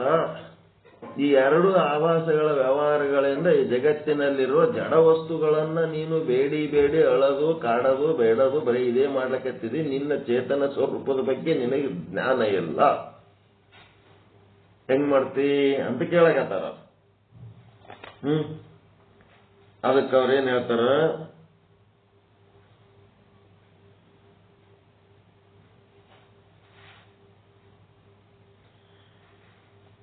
ಈ ಈಶ್ವರನಲ್ಲಿರುವ ಆಭಾಸನಿಗೆ ಮತ್ತ ಜೀವನಲ್ಲಿರುವ ಆಭಾಸನಿಗೆ ವ್ಯತ್ಯಾಸ ಏನದು ಅಂತಂದ್ರ, ಈಶ್ವರನಲ್ಲಿರುವ ಆಭಾಸ ಸರ್ವಜ್ಞಾದನ, ಜೀವನಲ್ಲಿರುವ ಆಭಾಸ ಅಲ್ಪಜ್ಞಾದನ. ಹೌದಾ? ಬ್ರಹ್ಮನಿಗೆ ಸರ್ವಜ್ಞ ಅಂತ ಹೇಳಕ್ ಬರ್ತದೇನ್ರಿ? ಅವ ನಿಷ್ಕ್ರಿಯ ಬ್ರಹ್ಮ ಅದನ, ಎಲ್ಲ ಬಲ್ಲವ ಅಂತ ಅಲ್ಲ. ನಿಷ್ಕ್ರಿಯ ಬ್ರಹ್ಮ, ಎಲ್ಲವನ್ನು ತಿಳ್ಕೊಂಡವ ಅಂದ್ರು ಅಷ್ಟೇ, ತಿಳ್ಕೊಳ್ಳಾರ್ದವ ಅಂದ್ರು ಅಷ್ಟೇ. ಅವನಲ್ಲಿ ಏನೇನು ಇಲ್ಲ, ತಿಳ್ಕೊಳ್ಳೋದು ಇಲ್ಲ, ತಿಳ್ಕೊಳ್ಳಾರದ್ದು ಇಲ್ಲ, ಏನೂ ಇಲ್ಲ.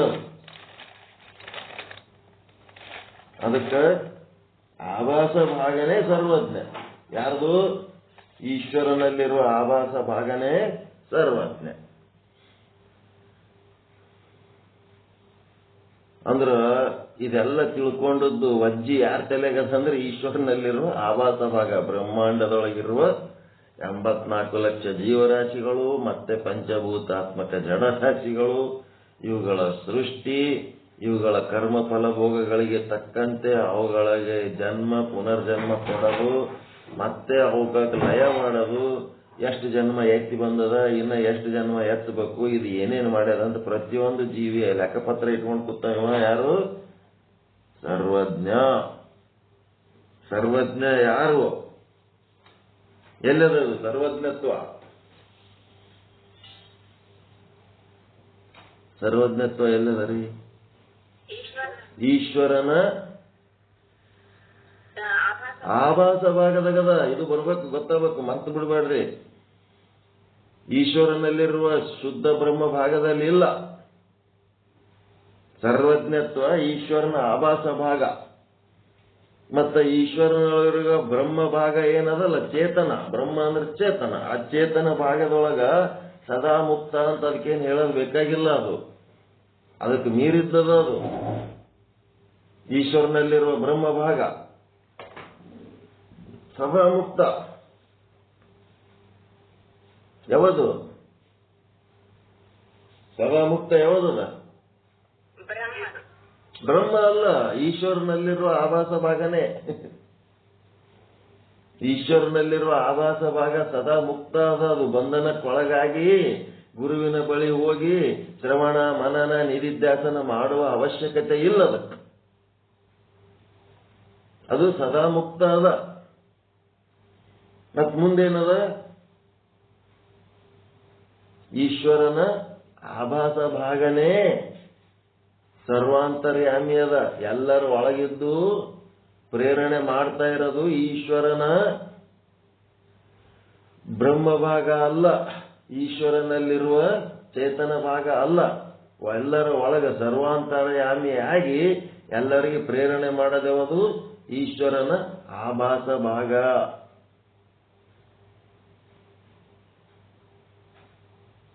ಇದು ತಿಳ್ಕೋಬೇಕಿದು. ಇದೆಲ್ಲ ಏನು ಈಶ್ವರನ ವರ್ಣನೆ ನಡೆದದ, ಎಷ್ಟು ವರ್ಣನೆ ಮಾಡಿದ್ರು ಕಡಿಮೆ ಅದ. ಅದೆಲ್ಲ ಓಟು ವರ್ಣನೆ ಯಾರಿಗೆ ಸಂಬಂಧಪಟ್ಟದ್ದಂದ್ರೆ ಈಶ್ವರನ ಆಭಾಸ ಭಾಗಕ್ಕೆ ಸಂಬಂಧಪಟ್ಟದ್ದು.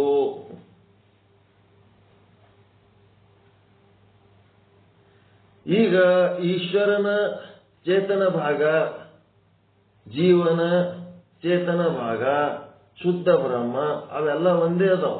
ಸತ್ಚಿತ್ತಾನಂದ ನಿತ್ಯ ಪರಿಪೂರ್ಣ. ಅವ್ರದ್ದು ಏನು ಕೆಲಸಪ್ಪ ಅಂದ್ರೆ ತಮ್ಮ ಅಸ್ತಿತ್ವವನ್ನ ಈ ಆವಾಸನ ಲೀಲೆಗಳಿಗೆ ಕೊಡೋದಷ್ಟೇ. ತಮ್ಮ ಅಸ್ತಿತ್ವವನ್ನ ಆವಾಸನ ಲೀಲೆಗಳಿಗೆ ಕೊಡೋದು. ಸತ್ತಾ ಸ್ಫೂರ್ತಿ.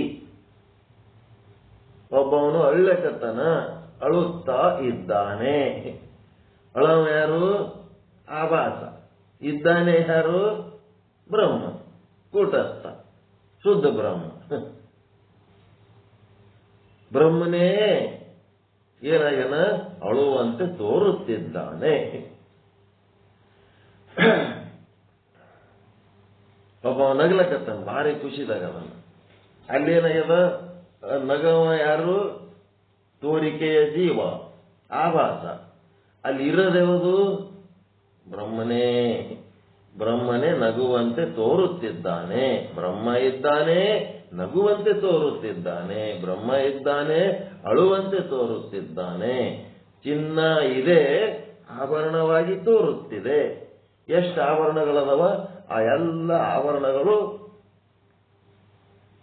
ಚಿನ್ನದುವೆ. ಕೊಡೋದು ಇಲ್ಲ, ತೊಳೋದು ಇಲ್ಲ, ಹೇಳೋದು ಇಲ್ಲ, ಕೇಳೋದು ಇಲ್ಲ.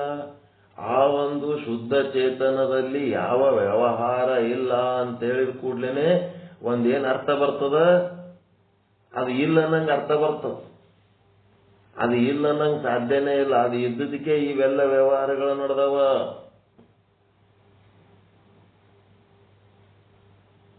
ಇವೆಲ್ಲ ವ್ಯವಹಾರಗಳು ಅದು ಇದ್ದದಕ್ಕೆ ನಡೆದವ. ಅದು ಹೆಂಗಾಗ್ತದಂದ್ರ ಬಂಗಾರದ ಅಂಗಡ್ಯಾಗ ಬಂಗಾರದ್ದೇನು ಕೆಲಸ ಅಂದಂಗ ಆಗ್ತದಿದು. ಬಂಗಾರದ್ದು ಏನು ವ್ಯವಹಾರ ಇಲ್ಲ, ಆಭರಣಗಳದ್ದೇ ವ್ಯವಹಾರ. ಅಂದ್ರ ಬಂಗಾರ ಇರ್ಲಾರ್ದೆ ಆಭರಣದ ವ್ಯವಹಾರ ಆಲಕತ್ತದೇನ್ರಿ?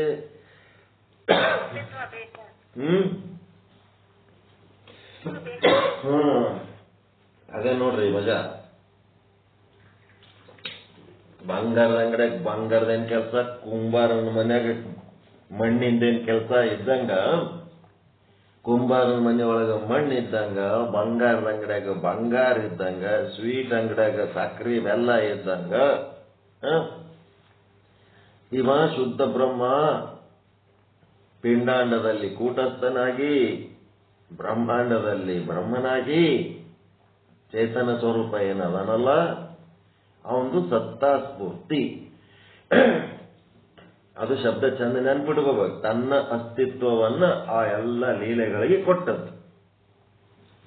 ಮತ್ತ ಈಶ್ವರನಲ್ಲಿರುವ 3 ವಿಶೇಷಣಗಳು ಇದು ಎದಕ್ಕೆ ಸಂಬಂಧಪಟ್ಟು ಅದವಪ್ಪ ಅಂತಂದ್ರೆ ಈಶ್ವರನಲ್ಲಿರುವ ಆಭಾಸ ಭಾಗಕ್ಕೆ ಸಂಬಂಧಪಟ್ಟದ್ದು.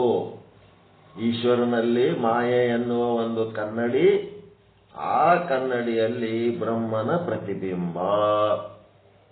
ಆ ಪ್ರತಿಬಿಂಬದಲ್ಲಿ ಇದು ಅಂತರ್ಯಾಮಿ ಸದಾಮುಕ್ತ ಸರ್ವಜ್ಞತ್ವ ವ್ಯವಹಾರ ನಡೆದದ. ಅವನು ಶಾಪಾನುಗ್ರಹ ಸಮರ್ಥ ಅನುಗ್ರಹ ಉಳ್ಳವನಾಗಿದ್ದಾನೆ ಈಶ್ವರ. ಈ ಶಾಪಾನುಗ್ರಹ ಸಮರ್ಥ ಯಾರ ಲೆಕ್ಕಕ್ಕೆ ಇವರು? ಈಶ್ವರನ ಲೆಕ್ಕಕ್ಕ, ಶುದ್ಧ ಬ್ರಹ್ಮನ ಲೆಕ್ಕಕ್ಕ ಅಲ್ಲಿ ಅವರು. ಈ ಜಗತ್ತಿನೊಳಗ ಎಲ್ಲರೂ ಹುಚ್ಚರು ಕೂಡಿ ಅವರಿಗೆ ಪಲ್ಲಕ್ಕೆ ಕುಂದಿರಿಸಿ ಮೆರೆಸಿಬಿಡ್ತಾರ. ಶಾಪಾನುಗ್ರಹ ಸಮರ್ಥ ಆದ್ರ ಅದೇನದ? ಆಭಾಸನ ಕೆಲಸ. ಅದು ಪವಾಡ್ ಮಾಡೋದು ಆಭಾಸನ ಕೆಲಸ, ತ್ರಿಕಾಲ ಜ್ಞಾನ ಆಭಾಸನ ಕೆಲಸ. ಗೊತ್ತಾಗಕತ್ತದ? ಈಶ್ವರನೊಳಗಿರುವ ಆಭಾಸನ ಕೆಲಸ ಅದು, ಕೂಟಸ್ಥನ ಕೆಲಸ ಅಲ್ಲೇ ಅಲ್ಲದು, ಚೇತನದ ಕೆಲಸ ಅಲ್ಲದು. ಅದೆಲ್ಲ ಪ್ರತಿಬಿಂಬದ ಕೆಲಸ, ಬಿಂಬದ ಕೆಲಸ ಅಲ್ಲದು. ತ್ರಿಕಾಲ ಜ್ಞಾನಿ ಹಿಂದಿಂದು ಮುಂದಿಂದು ಏನೋ ಹೇಳಿದ ಕೂಡ್ಲೇನೆ ಅಬಾಬವ ಬಾರಿ ದೊಡ್ಡ ಮಹಾತ್ಮ ಅದನ. ಮತ್ತಿನ್ನೇನಾರ ಒಂದಿಟ್ಟು ಹೇಳಿಬಿಟ್ಟ ಆಯ್ತು ನಡಿ, ಅವನ್ ಮೆರವಣಿಗೆ ಮಾಡ್ಲಕ್ಕೆ ಎತ್ ಬಿಡ್ತಾರ, ಮುಗಿತ ಅವನ್ ಸಾಧನೆ ಅಲ್ಲಿಗೆ ಮುಗಿತ ಅವನಿಗೆ ಅಷ್ಟೇ ಕಲಾ. ಪವಾಡ ಮಾಡೋದು ಮತ್ತಿನ್ನೇನೋ ಮಾಡೋದು ಎಲ್ಲ ಆಭಾಸನ ಕೆಲಸಗಳು. ಶುದ್ಧ ಬ್ರಹ್ಮ ಸ್ವರೂಪ ಸಾಧನೆ ಮಾಡೋದು ಮರ್ತ ಬಿಡ್ತಾನವ. ಇಲ್ಲಿ ಜನಪ್ರಿಯನಾಗಿ ಮೆರವಣಿಗೆ ಆಗ್ಲಕ್ಕತ್ತಂತಂದ್ರೆ ಅದು ಮರ್ತ ಬಿಡ್ತಾನವ. ಅದಕ್ಕೆ ಶಾಪಾನುಗ್ರಹ ಸಮರ್ಥ ಅಂದ್ರೆ ಇವನೊಬ್ಬ ಆಭಾಸ, ಈಶ್ವರನೊಳಗಿರುವ ಆಭಾಸ ಅಂತ ತಿಳ್ಕೋಬೇಕು. ಅದಕ್ಕ ಬಸವಣ್ಣವ್ರು ಒಂದ್ ಕಡೆ ವಚನ ಬರೆದಾರ, 64 ವಿದ್ಯೆಗಳು ಈ ಜಗತ್ತಿನಾಗ ಏನದವಲ್ಲ ಅವೆಲ್ಲ ವಿದ್ಯೆಗಳು ಮತ್ತ ಇಡೀ ಪೃಥ್ವಿಯೊಳಗಿರುವ ಏನು ಈ ಶುದ್ಧ ಬ್ರಹ್ಮ ಸ್ವರೂಪ ಸಾಧನೆ ಮಾಡೋದು ಬಿಟ್ಟು ಉಳಿದು ಎಲ್ಲ ಸಿದ್ಧಿ ಅಸಿದ್ಧಿ ಯೋಗ ಪಾಗ ಏನೇನು ಮಾಡ್ಕೊತ ಕೂತಾರಲ್ಲ ಅವರೆಲ್ಲರೂ ನಿಮ್ಮ ಶರಣನ ಚಮ್ಮಾವುಗಿಗೆ ಸರಿ ಬಾರರಯ್ಯ ಅಂತ ಹೇಳಿರೋ. ಬಸವಣ್ಣನ ವಚನದ ಒಂದ್ ಕಡೆ ಶುದ್ಧ ಬ್ರಹ್ಮ ಭಿನ್ನ ಪ್ರತ್ಯೇಗಾತ್ಮ ಸ್ವರೂಪ ತಾನೇ ಎಂದು ಸಾಧನೆಯಲ್ಲಿ ತೊಡಗಿರುವ ಮಹಾಶರಣನೊಬ್ಬನ ಬಿಟ್ರೆ ಉಳಿದು ಎಲ್ಲ 64 ವಿದ್ಯೆಗಳು ಅಷ್ಟಸಿದ್ಧಿಗಳು ಅದೇನೋ ಕುಂಡೆಯಿಂದ ಮಂಡೆಗೆ ಏರ್ತದತ್ತ ಕುಂಡಲಿನಿ ಯೋಗ ಇವೆಲ್ಲ ಓಸು ಏನದವಂತಂದ್ರ ನಿಮ್ಮ ಶರಣನ ಚಮ್ಮಾವುಗಿಗೆ ಇಡೀ ಪೃಥ್ವಿ ಸರಿಬಾರದಯ್ಯ, ನೀನು ಚಪ್ಪಲಿ ಸಮ ಅಲ್ಲ ಇವರಂತ. ಅದು ಮುಗಿದೇ ಹೋಯ್ತು. ಅವೆಲ್ಲ ಸಾಧನೆ ಮಾಡಿದ್ಮೇಲೆ ಮುಗಿದು ಹೋಯ್ತು. ಅವ್ರು ಏನೋ ದೊಡ್ಡ ಮಹಾತ್ಮರಾಗಿವೆ ಅಂತೇಳಕ್ಕೆ ಅಲ್ಲಿಗೆ ನಿಂತೇ ಬಿಡ್ತಾರ. ಅವ್ರು ಮುಂದೆ ಹೋಗಂಗೆ ಇಲ್ಲ. ಅವ್ರು ಕಲಾ ಅವ್ರಲಿಂತ ಏನೇನೋ ಆಗ್ಲಕತ್ತಿ ಬಿಡ್ತಾವ. ಸತ್ಯ ಜಾಸ್ತಿ ಆದಂಗೆಲ್ಲ ಏನಾಗ್ತಿರ್ತದ, ವಾಕ್ ಸಿದ್ಧಿ ಆಗಿಬಿಡ್ತದ. ಅವ ಅಂದದ್ದು ಕರೆ ಆಗ್ಲಕತ್ತಿ ಬಿಡ್ತದ. ಕರೆ ಆಗ್ಲಕತ್ತಿದ ಕೂಡಲೇ ಬೆನ್ನ ಹತ್ತಿ ಬಿಡ್ತಾರ. ಮಟಕ ಆಡೋರು, ಜುವ್ವ ಆಡೋರು, ನಂಬರ್ ಕೊಡ್ರಿ, ನಮಗೊಂದು ನಂಬರ್ ಹೇಳ್ರಿ. ಆಯ್ತು, ಅವನ್ ಮೆರವಣಿಗೆ ಮಾಡ್ತಾರೆ. ಎಲ್ಲರ ಬಳಿ ರೊಕ್ಕ ಇರ್ತದೆ. ಮೆರವಣಿಗೆ ಮಾಡಿದ ಕೂಡಲೇ ಶುದ್ಧ ಬ್ರಹ್ಮ ಸ್ವರೂಪ ಸಾಧನೆ ಮಾಡೋದು ಅಲ್ಲಿಗೆ ನಿಂತು ಬಿಡ್ತದ. ಅದಕ್ಕೆ ನಾವೇನಾಗಬೇಕು, ಶುದ್ಧ ಬ್ರಹ್ಮವನ್ನ ಪ್ರತ್ಯೇಗಾತ್ಮ ಸ್ವರೂಪ ಸಾಧನೆಯಲ್ಲಿ ತೊಡಗಿರಬೇಕು. ಈಗ ಅಂತರ್ಯಾಮಿ, ಸದಾಯುಕ್ತ, ಸರ್ವಜ್ಞ ಇವು ಯಾರ್ದಂತಂದ್ರೆ ಈಶ್ವರನ ಆಭಾಸ ಭಾಗದಲ್ಲಿ ಇರುವಂತ ವಿಶೇಷಣಗಳು. ಮತ್ತ ಇದರದ ಅಪೋಸಿಟ್ ಏನದ? ಈಶ್ವರ ಸರ್ವ ಅಂತರ್ಯಾಮಿ ಅದನೋ. ಬರೇ ಅಂತರ್ಯಾಮಿ ಅಂದ್ರೆ ಬರೇ ಒಂದ್ರೊಳಗದನೇನೋ, ಸರ್ವ ಅಂತರ್ಯಾಮಿ ಅದನೋ. ಇವನ್ ಯಾರು? ಜೀವ.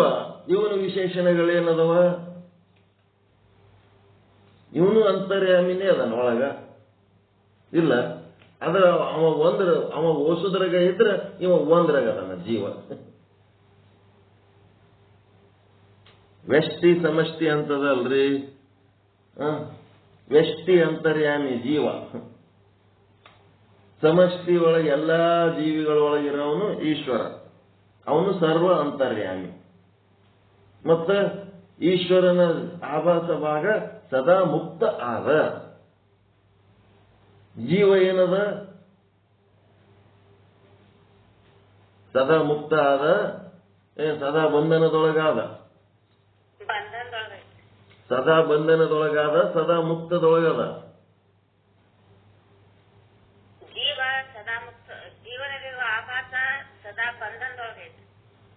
ಸದಾ ಬಂಧನದೊಳಗಿಲ್ಲ, ಅದನ್ನು ಮುಕ್ತನೇ ಆದ. ಅದರ ಅರಿವು ಅದಕ್ಕಿಲ್ಲ. ಅದನ್ನು ಸದಾ ಮುಕ್ತನೇ ಆದ, ಅದರ ಅರಿವು ಅದಕ್ಕಿಲ್ಲ. ಅರಿವು ಇಲ್ಲದಕ್ಕ ಒಬ್ಬ ಗುರು ಬೇಕಾಗೇನು ಇವನಿಗೆ ಅಷ್ಟೇ. ಗುರು ಬಂದು ನೀನು ಸದಾ ಮುಕ್ತನೇ ಅದೀಯಪ್ಪ ಅಂತ ಹೇಳ್ತಾನೋ. ಮೋಕ್ಷ ಪ್ರಾಪ್ತಿ, ಪರಮಾನಂದ ಪ್ರಾಪ್ತಿ. ಪರಮಾನಂದ ಪ್ರಾಪ್ತಿ ಅಂದ್ರ ನೀನು ಪ್ರತ್ಯೇಗಾತ್ಮ ಬ್ರಹ್ಮ ಭಿನ್ನ ಪ್ರತ್ಯೇಗಾತ್ಮ ಸ್ವರೂಪ ಆನಂದನೇ ಅದಿ. ನೀನು ನಿನ್ನ ಸ್ವರೂಪದ ಬಗ್ಗೆ ನಿನಗೆ ಮರೆವಾಗಿದ್ದಕ್ಕೆ ನೀ ದುಃಖಿಯಾಗಿದಿ ಅಂಥೇಳಿ ಗುರು ಆದವನು ಅವನೊಳಗಿನ ಆನಂದವನ್ನ ಅವನಿಗೆ ತೆಗೆದು ತೋರಿಸ್ತಾನ.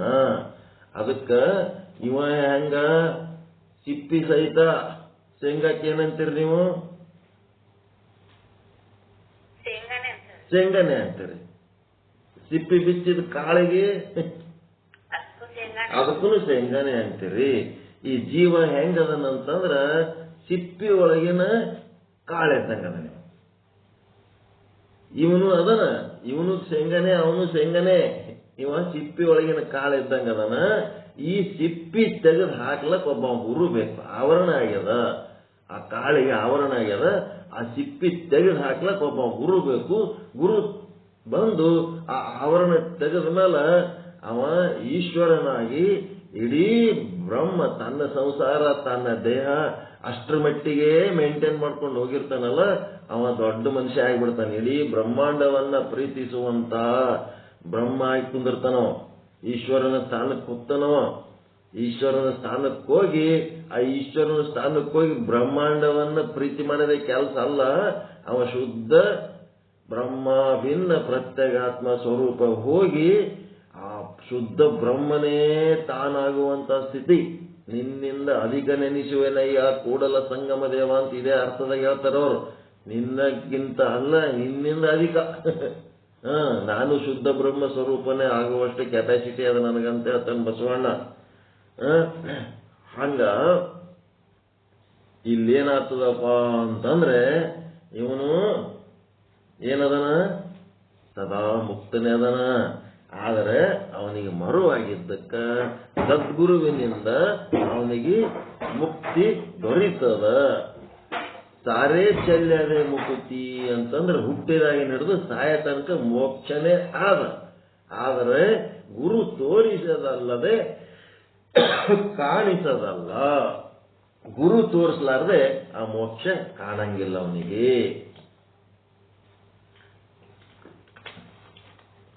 ಹೌದಲ್ರಿ? ಅದಕ್ಕೆ ಇವಂದು ಬಂಧನ ಏನದ ತನ್ನ ಸ್ವರೂಪದ ಮರೆವೆಯಿಂದ ಉಂಟಾಗ್ಯದ. ಆ ಮರೆವನ್ನು ತೆಗೆದು ಗುರುವನ್ನು ಏನ್ ಮಾಡ್ತಾನ, ಅರಿವನ್ನು ಮೂಡಿಸ್ತಾನ.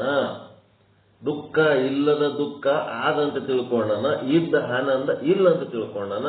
ಅವನ ಅಜ್ಞಾನ, ಅವನ ಮರೆವು, ಅವನ ಅವಿದ್ಯೆ ಏನದಲ್ಲ ಅದನ್ನೆಷ್ಟು ಚಂದ ಗುರುತಿಸಿ ಗುರು ಆದವನು ಅದನ್ನ ತೆಗೆದು ಹಾಕಿ ಅದರಿಂದ ಅವನಿಗೆ ಪಾರ ಮಾಡಿ ಈಶ್ವರನ ಹೆಂಗ ಬಿಚ್ಚಿದ ಕಾಳಿದ್ದಂಗ ಅದನ್ನ ಸದಾ ಮುಕ್ತ ಅದನ, ಹಂಗ ಇವನು ಬಿಚ್ಚಿದ ಕಾಳಾದಂಗ ಆಗ್ತಾನ,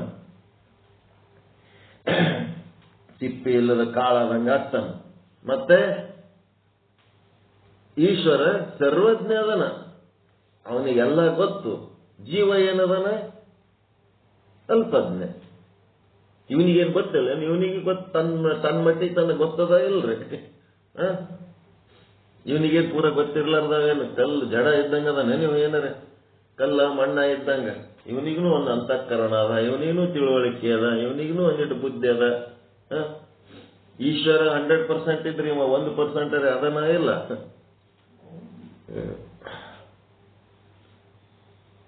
ಅದನ್ನಿಲ್ರಿ.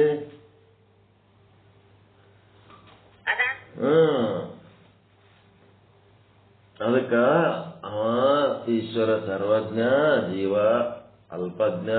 ಈಶ್ವರ ಸರ್ವಕರ್ತೃ, ಜೀವ ಅಲ್ಪಕರ್ತೃ. ಈಶ್ವರಂದು ಎಂಥದು ಇಚ್ಛಾಶಕ್ತಿ, ನಿಷ್ಕಿಂಚಿತ್ ಇಚ್ಛಾಶಕ್ತಿ. ಜೀವಂದು ಕಿಂಚಿತ್ ಇಚ್ಛಾಶಕ್ತಿ. ಈ ಕಿಂಚಿತತೆ ಅಲ್ಪತೆಗಳನ್ನ ತೆಗೆದು ನಿಷ್ಕಿಂಚಿತ್, ಅಲ್ಪತೆ ತೆಗೆದೇನಾಗಬೇಕು, ಮಹಾನ್ ಆಗ್ಬೇಕು. ಮೊದಲು ಮಹಾತ್ಮ ಆಗ್ಬೇಕು. ಜೀವನಲ್ಲಿ ಏನ್ ಬರ್ಬೇಕು, ಮೊದಲು ಮಹಾತ್ಮ ಆಗಂತ ಕೆಪಾಸಿಟಿ ಬಂದ್ಮೇಲೆ ಆಮೇಲೆ ಬ್ರಹ್ಮ ಆಗ್ತಾನ. ಈ ರೀತಿ ತಿಳ್ಕೊಂಡು ಇವೆಲ್ಲ ಏನದವ, ನೆರಳಿನ ವ್ಯವಹಾರಗಳು, ಪ್ರತಿಬಿಂಬದ ವ್ಯವಹಾರಗಳು. ಪ್ರತಿಬಿಂಬದ ವ್ಯವಹಾರಗಳನ್ನ ಕಡಿಮೆ ಮಾಡಿಕೊಂಡು ನೀನೇನಾಗು ಸತ್ತಾಸ್ಫೂರ್ತಿ ಕೊಡುವಂತ ಈ ಬ್ರಹ್ಮಾಂಡದ ಲೀಲೆಗಳಿಗೆ ನೀನು ಸತ್ತಾಸ್ಫೂರ್ತಿ ಕೊಡುವಂತ ಶುದ್ಧ ಬ್ರಹ್ಮ ನೀನಾಗು. ಆಗಬೇಕಾದ್ರೆ ಹೆಂಗಾಗಬೇಕು? ಅದಕ್ಕೆ ಕೂಟಸ್ಥನಲ್ಲಿ ಸಂಸಾರವಿಲ್ಲ, ಆಭಾಸನಲ್ಲಿ ಸಂಸಾರವಿದೆ. ಬ್ರಹ್ಮಚೇತನ ಈಶ್ವರ ಚೇತನ ಏನದಲ್ಲ ಅದು ಕೇವಲ ಸತ್ತಾಸ್ಫೂರ್ತಿ. ಆಭಾಸನು ಸೃಷ್ಟಿ ಸ್ಥಿತಿ ಲಯಕಾರಕ. ಈ ಬ್ರಹ್ಮ ಈಶ್ವರನ ಚೇತನ ಹೆಂಗದ, ಜೀವಚೇತನ ಹೆಂಗದ ಅಂತಂದ್ರ, ಜೀವಚೇತನದಲ್ಲಿ ಎರಡವ, ಒಂದು ಕೂಟಸ್ಥ ಚೇತನ, ಇನ್ನೊಂದು ಆಭಾಸ ಚೇತನ. ಆ ಕೂಟಸ್ಥ ಚೇತನದೊಳಗೆ ಸಂಸಾರ ಇಲ್ಲ, ಜನನ ಮರಣ ಅಂತ ಏನೇನು ಇಲ್ಲ, ಪಾಪ ಪುಣ್ಯ ಸುಖ ದುಃಖ ಏನೂ ಇಲ್ಲ. ಆ ಜೀವಚೇತನದಲ್ಲಿರುವ ಆಭಾಸ ಭಾಗ ಏನದಲ್ಲ ಅಲ್ಲಿ ಅದಾವ ಇವೆಲ್ಲ ವ್ಯವಹಾರಗಳು. ಮತ್ತೆ ಈಶ್ವರ ಚೇತನ ಏನದಲ್ಲ, ಈಶ್ವರ ಬ್ರಹ್ಮಚೇತನ ಕೇವಲ ಇದು ಸತ್ತಾಸ್ಫೂರ್ತಿ ಮಾತ್ರ ಆದ. ಇದು ಎಲ್ಲದಕ್ಕೂ ತನ್ನ ಅಸ್ತಿತ್ವವನ್ನ ಕೊಡ್ತದ. ಎಲ್ಲದಕ್ಕೂ ತನ್ನ ಅಸ್ತಿತ್ವ ಕೊಡ್ತದ ಅನ್ನೋದಕ್ಕೆ ಒಂದು ದೃಷ್ಟಾಂತ ಕೊಡ್ತಾರ. ಏನೂ ಇಲ್ಲ, ನಿಷ್ಕ್ರಿಯ ಬ್ರಹ್ಮಂದ್ ಏನ್ ಕೆಲಸ ಅದ ರೀ, ನಿಷ್ಕ್ರಿಯ ಬ್ರಹ್ಮಂದ್ ಏನ್ ಕೆಲಸ ಅದ, ಅವನು ಏನ್ ಮಾಡ್ತಾನ ಅಂತೇಳಿ ನಿಷ್ಕ್ರಿಯ ಬ್ರಹ್ಮನ ಬಗ್ಗೆ ಒಂದು ಡೌಟ್,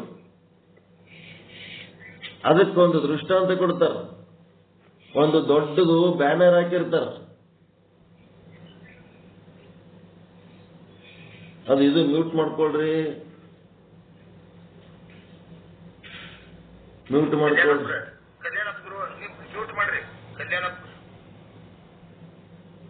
ನಿಷ್ಕ್ರಿಯ ಬ್ರಹ್ಮಂದು ಏನ್ ಕೆಲಸ ಅಪ್ಪ ಅನ್ನೋದಕ್ಕೊಂದು ದೃಷ್ಟಾಂತ, ಸರಳವಾಗಿ ತಿಳ್ಕೊಳಕ್ ಒಂದೊಂದು ದೃಷ್ಟಾಂತಗಳು ಕೊಡ್ತಾರ. ಹೆಂಗ, ಒಂದ್ ದೊಡ್ಡದು ಬ್ಯಾನರ್ ಹಾಕಿರ್ತಾರ, ಒಂದು ಪೇಂಟಿಂಗ್ ಇರ್ತದ, ಗುರು ಆದವನು ಶಿಷ್ಯನಿಗೆ ಕರಿತಾನ, ಇದ್ರೊಳಗೆ ನಿನಗೆ ಏನೇನ್ ಕಾಣ್ತದ ಹೇಳಪ್ಪ ಅಂತಾನ. ಇದ್ರೊಳಗ್ರಿ ರೋಡ್ ಕಾಣ್ಲಕತ್ತದ್ರಿ, ಆಯ್ತು ರೋಡ್ ಎಲ್ತಾನ ಓದ್ತದ, ಅರಣ್ಯದಾಗಿಂದ ಐಸ್ ಓದ್ತದ್ರಿ, ಮತ್ ಮುಂದೆ ಎಲ್ಲಿಗೆ ಓದ್ತದ, ನದಿಗೆ ಓದ್ತದ್ರಿ, ನದಿ ಎಲ್ಲಿಗೆ ಓದ್ತದ, ಸಮುದ್ರಕ್ಕೆ ಓದ್ತದ್ರಿ. ಮತ್ತೆ ರೋಡಿನ ಆಜು ಬಾಜು ಏನವ ಎಲ್ಲ ಗಿಡ ಮರಗಳವರಿ, ಅಡವಿ ಅದರಿ, ಅರಣ್ಯ ಅದರಿ, ಜನ ತಿರುಗಾಡ್ಲಕತ್ತಾರ್ರಿ. ಮುಂದಾದ್ಮೇಲೆ ಅರಣ್ಯದಾಗ ನಿರ್ಜನ ಪ್ರದೇಶ ಬಂತ್ರಿ. ಮತ್ತೆ ನಿರ್ಜನ ಪ್ರದೇಶದಲ್ಲಿ ಇನ್ನ ಮುಂದಾದ್ರ ಅಲ್ಲಿ ಒಬ್ಬ ಯೋಗಿ ಕೂತಾನ್ರಿ. ಏನ್ ಮಾಡ್ಲಕತ್ತಾನ? ತಪಸ್ ಮಾಡ್ಲಕತ್ತಾನ. ಮತ್ತಿನ್ನೇನದ ಅಲ್ಲೆಲ್ಲ ಕಾಡಿನೊಳಗೆ ಸಾಕಷ್ಟು ಪ್ರಾಣಿಗಳದಾವ, ಅವು ಅದಾವ, ಇವು ಅದಾವ. ಒಟ್ಟ ಏನು ಆ ದೃಶ್ಯದೊಳಗೆ ಏನೇನ್ ಕಾಣ್ತಾವ ಎಲ್ಲ ಜಿಂಕೆ, ಮೊಲ, ಸಿಂಹ, ಕುದುರೆ, ಆನೆ, ಒಂಟಿ ಏನೇನ್ ಕಾಣ್ತಾವ ಎಲ್ಲ ಹೇಳ್ಕೊತ ಹೋಗ್ತಾನ. ಎಲ್ಲ ಹೇಳ್ಕೊತ ಹೋಗ್ತಾನ. ಅವ ಕೇಳಿದಂಗ ಮುಂಜಾನೆ ಹೇಳಿದ ಸಂಜೆ ತನಕ ಹೇಳ್ತಿರ್ತಾನ. ಹೇಳಿದ ಮೇಲೆ ಅಲ್ಲಪ್ಪ ಇವೆಲ್ಲ ನಿನಗೇನು ಕಾಣ್ಲಕತ್ತವ ಇವೆಲ್ಲ ಮಸಿ ಅಂತಂತ ನಾವು ಗುರು. ಒಂದು ಮಸಿ ಅಷ್ಟೇ, ಒಂದು ಮಸಿಲಿಂತ ತೆಗೆದದ್ದು ಚಿತ್ರಗಳು ನಿನಗೇನು ಕಾಣ್ಲಕತ್ತವ ಇದೆಲ್ಲ ಮಸಿ ಭಾಗ, ಆಭಾಸ ಭಾಗ. ಇದು ಮಸಿ ಇದ್ದಂಗಷ್ಟೇ. ಮಸಿ ಅಂತ ಹೇಳಿದ್ರು ಅವನಿಗೆ ತಲೆಗೆ ಬರಲಿಲ್ಲ. ಬರೀ ಮಸೀದೆ ಕತೆ ಹೇಳಕತ್ತಿದಲ್ವೋ ಎಲ್ಲ. ಮಸೀದೆ ಇದೆಲ್ಲ ಮಸಿ ಮಸಿ ಮಸಿ ಅಂತಂದ. ಮಸಿ ಅಂದ್ರೆ ಅರ್ಥ ಆಯ್ತಲ್ಲ ಇಂಕ್, ಇಂಕ, ಪೇಂಟ, ಮಸಿ ಇದ್ರದೇ ಹೇಳಕತ್ತಿದಿ ನೀನು. ಇನ್ನ ಏನ್ ಕಾಣ್ಲಕತ್ತದ ಹೇಳು, ಇನ್ನ ಏನ್ ಕಾಣ್ಲಕತ್ತದ ಹೇಳು ಅಂದ್ರೆ ಮತ್ತೆ ಮಸೀದೇ ಕತೆ ಹೇಳ್ತಾನ. ಕತೆ ಹೇಳಿದ್ಮೇಲೆ ಅವಾಗ ಕಣ್ಣು ತೆರೆಸ್ತಾರೆ. ಇಷ್ಟೆಲ್ಲ ಮಸಿ ತಗೊಂಡು ಚಿತ್ರ ಬರದಲ್ಲ, ಅದು ಎದರ ಮೇಲೆ ತೆಗೆದಾರ ಅಂತ ಕೇಳ್ತಾನ. ಡ್ರಾಯಿಂಗ್ ಶೀಟ್ ಮೇಲೆ ತೆಗೆದಾರ್ರಿ, ಬಟ್ಟಿ ಮೇಲೆ ತೆಗೆದಾರ, ಗಾಡಿ ಮೇಲೆ ತೆಗೆದಾರ ಅಂತ ಹೇಳ್ತಾನಲ್ಲ. ಅದೇ ನೋಡಪ್ಪ ಸತ್ತ ಸ್ಫೂರ್ತಿ, ನಿಷ್ಕ್ರಿಯ ಬ್ರಹ್ಮ ಮಾಡಿದ ಕೆಲಸ ಇದೆ ನೋಡು ಅಂತನ. ಭಿತ್ತಿ ಅಂದ್ರೆ ಗೋಡೆ, ಪರದೆ. ಟಿವಿ ಒಳಗೆ ಏನೇನ್ ನೋಡಿದೆಪ್ಪ? ಟಿವಿಯಾಗಿನ ಚಿತ್ರಗಳು ನೋಡಿದೆ, ಗೊಂಬೆಗಳು ನೋಡಿದೆ, ಎಲ್ಲ ನೋಡಿದೆ. ಮತ್ತಿನ್ನೇನ್ ನೋಡಿದೆ? ಟಿವಿ ಸ್ಕ್ರೀನೇ ನೋಡಿಲ್ಲ. ಸ್ಕ್ರೀನ್ ಇಲ್ಲ ಅಂತಂದ್ರೆ ಟಿವಿ ಚಿತ್ರ ಬರ್ತವೇನ್ರಿ?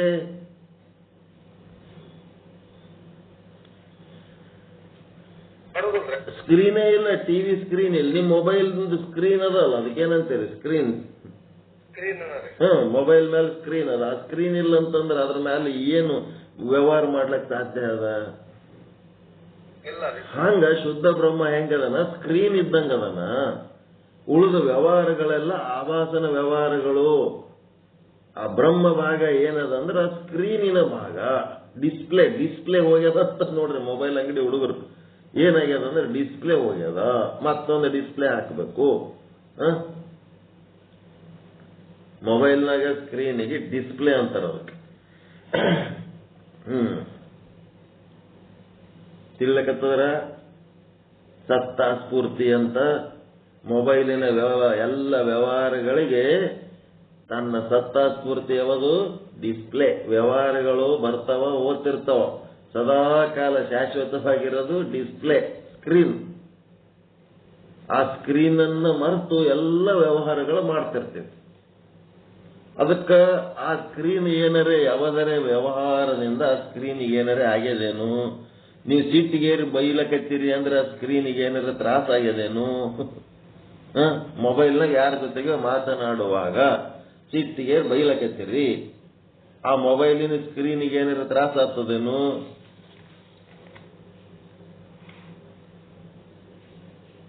ಬಹಳ ಪ್ರೀತಿಲಿಂತ ಯಾರಿಗೋ ಲವ್ ಮಾಡಿ ಮಾತಾಡ್ಲಕತ್ತೀರಿ, ಮೊಬೈಲ್ನಾಗ ಏನಾರ ಭಾರಿ ಖುಷಿ ಆಗ್ತದೇನು?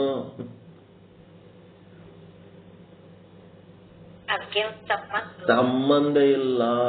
ಆ ಸಂಬಂಧ ಇಲ್ಲ ಅನ್ನೋದಕ್ಕೆ ಏನಂತಾರ? ಅಸಂಗ ಅಂತಾರ.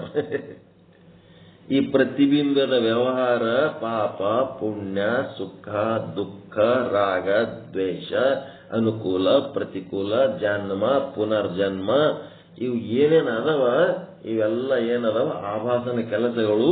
ಇವುಗಳಲ್ಲಿ ನೀನು ಕೆದರಾಡಬೇಡ. ಪುನರ್ಜನ್ಮ ಅದ ಏನ್ರಿ? ಇಲ್ಲೇನ್ರಿ? ಇಷ್ಟಲಿಂಗ ಬಸವಣ್ಣ ಕೊಟ್ಟಾನ, ರೇಣುಕ ಕೊಟ್ಟಾನ, ಮತ್ತಿನ್ನೇನ್ ಮಾಡ್ಯಾನ? ಅವ ಅದು ಮಾಡ್ಯಾನ, ಇವ ಇದು ಮಾಡ್ಯಾನ.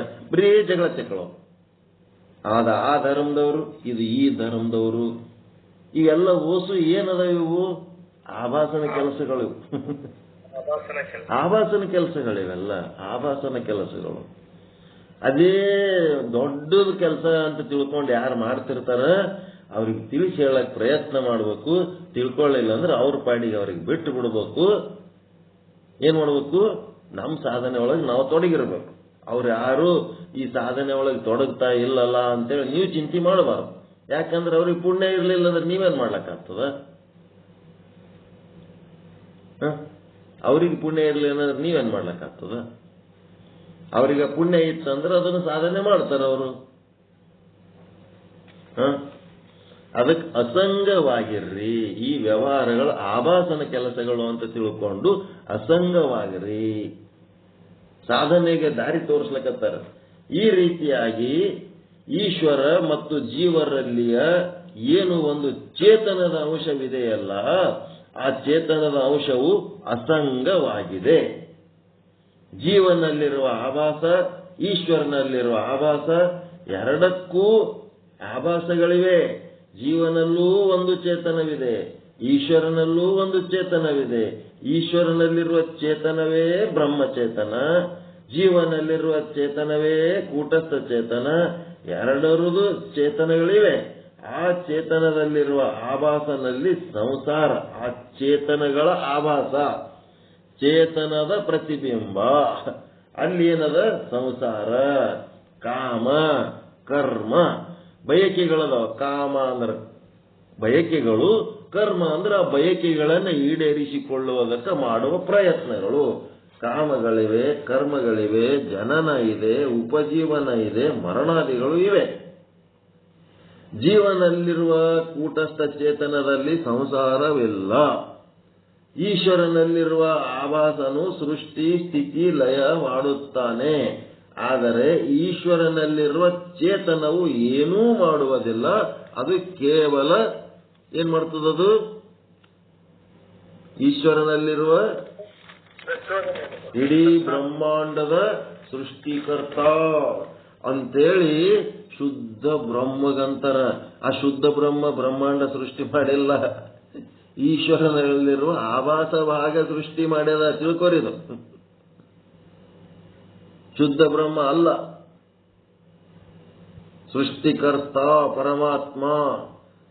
ಅದೇ ದೊಡ್ಡದಾಗಿ ಕುಂತದ ಎಲ್ಲರಿಗೂ. ಈಶ್ವರನಲ್ಲಿರುವ ಆಭಾಸ ಭಾಗದ ಒಂದು ಲೀಲೆಯನ್ನ ಕುರಿತು ಇಡೀ ಜಗತ್ತು ಮಾತನಾಡ್ತಾ ಇದೆ.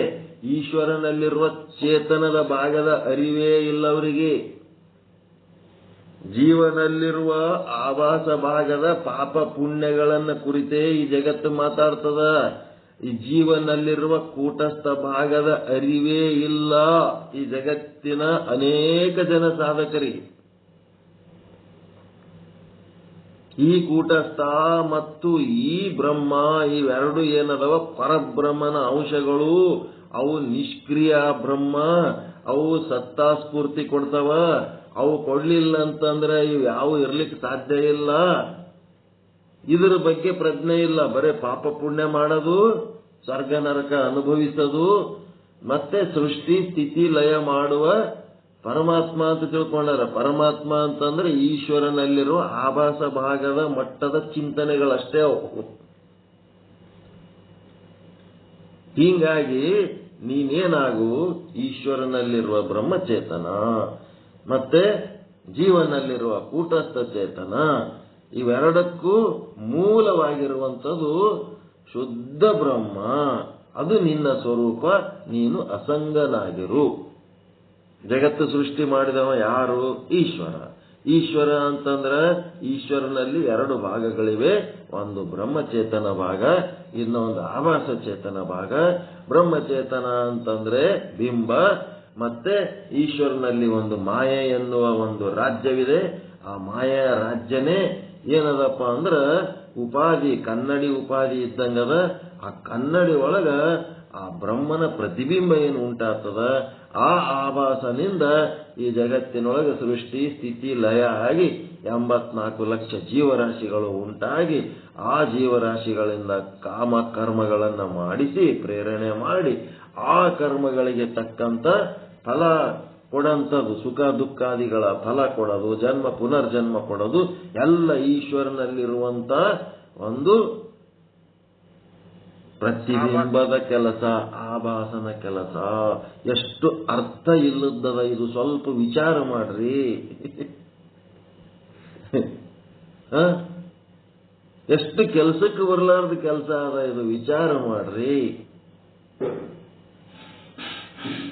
ಇದ್ರ ಸಲುವಾಗಿ ನಮ್ಮ ಆಯುಷ್ಯದ ಎಷ್ಟು ಕ್ಷಣಗಳನ್ನ ನಾವು ಅಮೂಲ್ಯವಾದ ಆಯುಷ್ಯದ ಕ್ಷಣಗಳನ್ನ ಶ್ರೇಯಸ್ ಮಾರ್ಗ ಸತ್ತರು ಸಂಗಟ ಬರಂತ ಸಾಧನೆಯನ್ನ ಮಾಡದ ಬಿಟ್ಟು ಸತ್ತರು ಇಲ್ಲೇ ಬಿಟ್ಟು ಹೋಗಂತ ಸಾಧನೆಗಾಗಿ ಬಡದಾಡ್ಲಕತ್ತೀವಲ್ಲ. ನಮ್ಮ ಶಕ್ತಿ ಸಾಮರ್ಥ್ಯಗಳನ್ನೆಲ್ಲ ಇದಕ್ಕೆ ವಿನಿಯೋಗ ಮಾಡ್ಲಕತ್ತೀವಲ್ಲ. ಇದು ಏನಾಗ್ಯದ? ಅಜ್ಞಾನ ಅವಿದ್ಯೆಯ ಕಾರಣ ಹಿಂಗಾಗ್ಲಿಕ್ಕತ್ತದ. ಅದಕ್ಕ ಒಂದ್ ಸ್ವಲ್ಪ ನೀನು ಅಸಂಗನಾಗಿರಪ್ಪ. ಇವು ನಿನಗೆ ಸಂಬಂಧನೇ ಇಲ್ಲ. ಅಸಂಗ ಆಗು. ಶುದ್ಧ ಬ್ರಹ್ಮ ಈ ಒಂದು ಆಭಾಸನ ಲೀಲೆಗಳಿಗೆ ಅವನು ಅಸಂಗನಾಗಿದ್ದಾನೆ. ಇವುಗಳಿಂದ ನೀನು ಯಾವಾಗ ಅಸಂಗ ಆಗ್ತಿ ಆವಾಗ ನೀನು ಶುದ್ಧ ಬ್ರಹ್ಮಾವಿನ ಪ್ರತ್ಯೇಗಾತ್ಮ ಸ್ವರೂಪ ನೀನೇ ಆಗುತ್ತೀ ಅಂತ ಹೇಳ್ತಾರೆ. ಅಸಂಗ ಅರ್ಥ ಆಯ್ತಾ?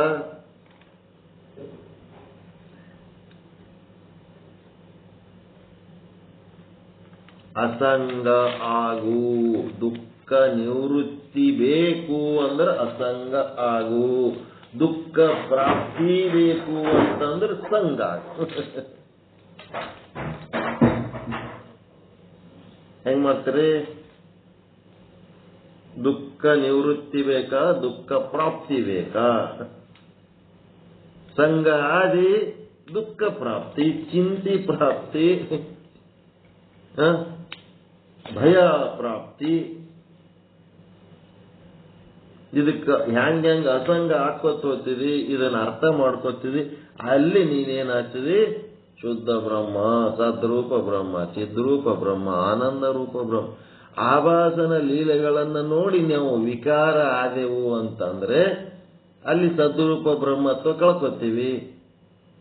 ನಾನು ಶುದ್ಧ ಬ್ರಹ್ಮ ಅದೀನಿ, ನಾನು ಕೂಟಸ್ಥ ಅದೀನಿ, ನಾನು ಬ್ರಹ್ಮಚೇತನ ಅದೀನಿ ಅನ್ನೋ ಅರಿವು ಕಳ್ಕೊಂಡೇವಂತಂದ್ರ ಅಲ್ಲಿ ಚಿದ್ರೂಪ ಬ್ರಹ್ಮತ್ವ ಕಳ್ಕೊತೀವಿ. ಇಲ್ಲಿ ಕಷ್ಟ ನಷ್ಟ ಸುಖ ದುಃಖ ಹುಟ್ಟು ಸಾವುಗಳಿಗೆ ಸ್ಪಂದಿಸಿ ನಾವು ಅಳ್ತಾ ಇದ್ದೇವಂತಂದ್ರೆ ಆನಂದ ರೂಪ ಬ್ರಹ್ಮತ್ವ ಕಳ್ಕೊತೀವಿ. ಈ ದೇಹ ಶೇಂಗಾದ ಸಿಪ್ಪಿ ಇದ್ದಂಗ, ಈ ಸಿಪ್ಪಿ ತೆಗೆದು ತಿಪ್ಪಿಗೆ ಹೋಗ್ಯಾದ್ರ ನಾ ಸಾಯ್ತೀನಿ ಅಂತ ತಿಳ್ಕೊಂಡ್ರಿ ಅಂತಂದ್ರೆ ನಿತ್ಯ ರೂಪ ಬ್ರಹ್ಮತ್ವ ಕಳ್ಕೊತೀರಿ. ಸಿಪ್ಪಿ ತೆಗೆದು ಒಗೆಯಬೇಕಲ್ಲ, ಸಿಪ್ಪಿ ತೆಗೆದು ಒಗೆದು ಆ ಶೇಂಗಾ ಮತ್ತೆ ನೀವು ಭೂಮಿಯಾಗಿ ಬಿತ್ತಿದ್ರ ಅದು ಕಾಳಾಗಿ ಬರ್ತದ, ಮತ್ತೆ ಸಿಪ್ಪಿ ತಗೊಂಡ್ಬರ್ತದ್ರಿ ಅದು.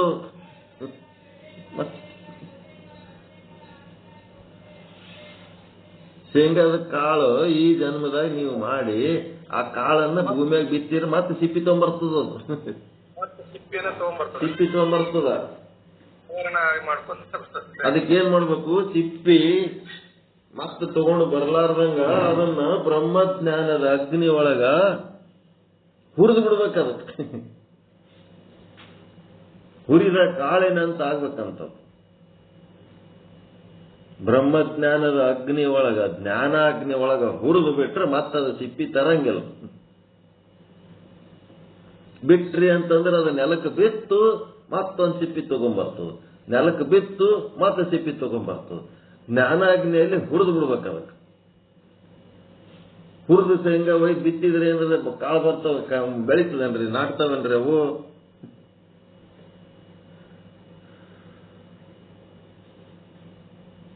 ಹುರಿದು ಬಿತ್ತಿದ್ರೆ ನಾಟ್ತಾವ? ಏನು ಹಂಗೆ ಇಲ್ಲ, ನಾಟಂಗಿಲ್ಲ, ನಾಟೋದಿಲ್ಲ, ಮುಗೀತು. ನಾಟ್ಲಾರ್ದಂಗೆ ಮಾಡ್ಕೋಬೇಕು.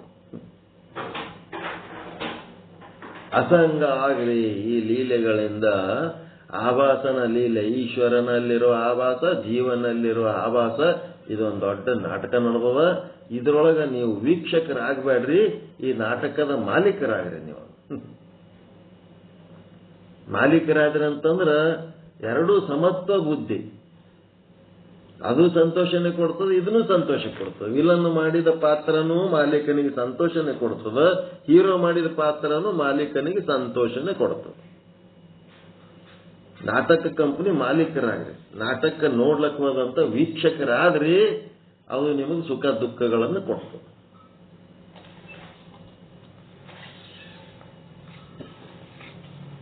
ಎಲ್ಲ ತುದಿಗೆ ತಂದು ಮುಟ್ಟಿಸಿಬಿಟ್ಟಾರೆ. ಈಗ ಏನ್ ಹೇಳ್ಬೇಕು ಎಲ್ಲ ಹೇಳಿದ್ಮೇಲೆ ಇದ್ರೊಳಗ ನಾನು ಹಚ್ಚುಗಳಾರ್ದಂಗೆ ಇರಬೇಕು, ಅಸಂಗನಾಗಿರ್ಬೇಕು ಅನ್ನೋದು ನೀವು ಮಾಡ್ಬೇಕಾದ ಕೆಲಸ ನಾವು ಮಾಡ್ಲಿಕ್ಕಾಗ್ತದ? ಜಗತ್ತಿನಾಗ ಮತ್ತಿನ್ಯಾರ ಮಾಡ್ಲಿಕ್ಕಾಗ್ತದ?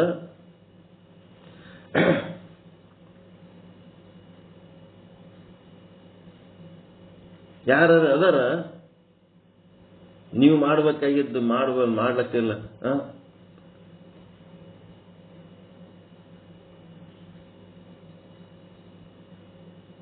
ಅದರೇನ್ರಿ ನಿಮ್ಗೆ ಯಾರ ದಿಕ್ಕು?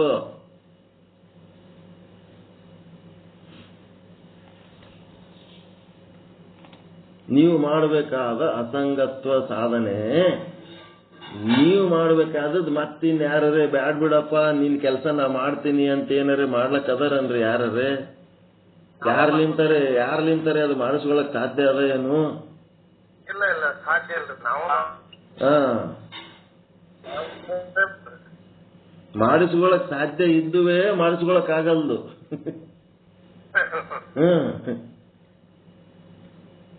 ಮಾಡಿಸ್ಕೊಳಕ್ ಏನೇನ್ ಸಾಧ್ಯ ಅದಾವ ಅವೇ ಮಾಡಿಸ್ಕೊಳಕ್ ಆಗಲ್ದು.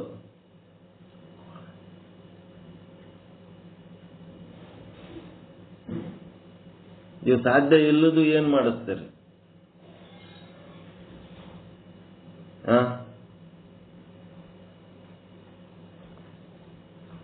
ದಣದು ಮೈ ಮೆತ್ತಗಾಗಿ ಸಂಗಟಾಗಿ ತ್ರಾಸಾಗಿ ನಿದ್ದೆ ಹತ್ಲಾರ್ದಂಗ ಬಿದ್ದು ಒದಾಡ್ತಿರ್ತಾನ ಗಂಡ.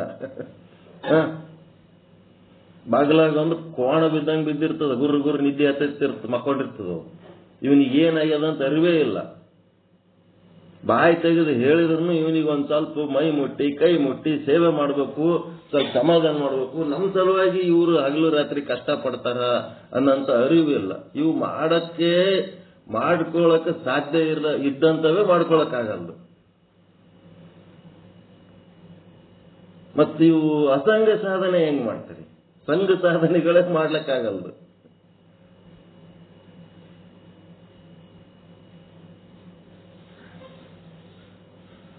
ಅದು ಚಂದ ಆಗ್ಯದ ಇಲ್ಲ, ಅದ್ರ ಸಲುವಾಗಿ ಬಡದಾಡ್ತಿರಲ್ಲ, ಸಂಸಾರ ಸಲುವಾಗಿ ಬಡದಾಡ್ತಿರಲ್ಲ.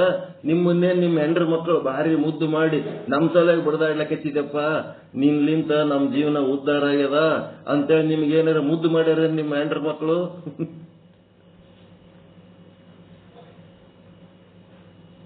ಅದೆಲ್ಲ ಹೇಳ್ಬಾರ್ದ್ರಿ. ಅವ್ ಮ್ಯಾಟ್ರಸ್ ಹಿಂಗ್ ಓಪನ್ ಆಗಿ ಹೇಳಿದ್ರ ಮನ್ಯಾಗ ಜಗಳ ಆಗ್ತಾವ.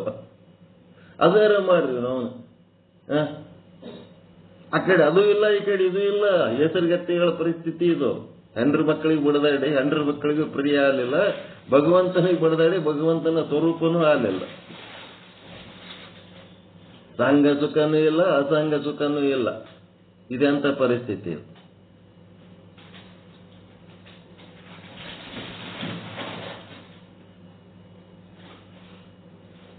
ಮನೆಗೆ ಹೆಂಡ್ರ ಮಕ್ಕಳದು ಆ ಮನೆಗೆ ಯಜಮಾನನ ಬಗ್ಗೆ 1 ಲಕ್ಷ ಇರ್ಬೇಕಾಗಿರ್ಬಾರ್ದ್ರಿ.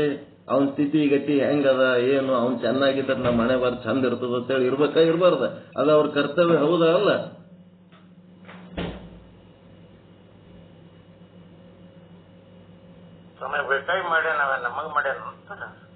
ಅಲ್ಲ, ಇದು ಎಂತ ಹೊಲಸು ಪರಿಸ್ಥಿತಿ ಸಂಸಾರ, ಗೊತ್ತದ ಇದು? ಅದಕ್ಕೆ ಅವಿವೇಕಿಗಳಿಗೆ ಈ ದುಃಖ ಇದೇ ಸುಖ ಅನಿಸ್ತಿರ್ತದಂತ, ಈ ಅಪಮಾನನೇ ಸನ್ಮಾನ ಅನಿಸ್ತಿರ್ತದಂತ.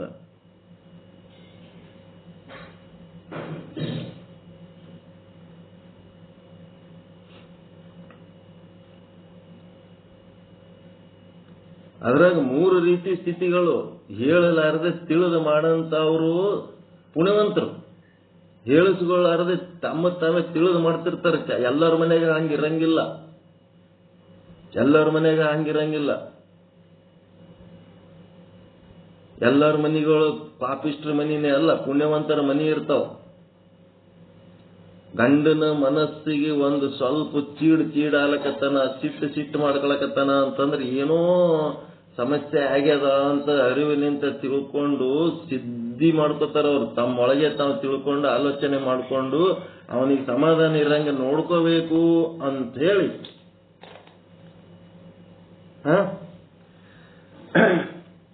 ಸಮಾಧಾನ ಇರಂಗ ನೋಡ್ಕೋಬೇಕು ಅಂತ ಹೇಳಿ ತಮ್ಮ ತಾವೇ ತಿಳ್ಕೊಂಡು ನಡೆಯಂತಾವ್ ಗಂಡ್ರ ಮಕ್ಕಳು ಅದಾರ ಏನು ಎಲ್ಲರ ಮನೆಗೆ ಹಂಗ್ಯಾರನು?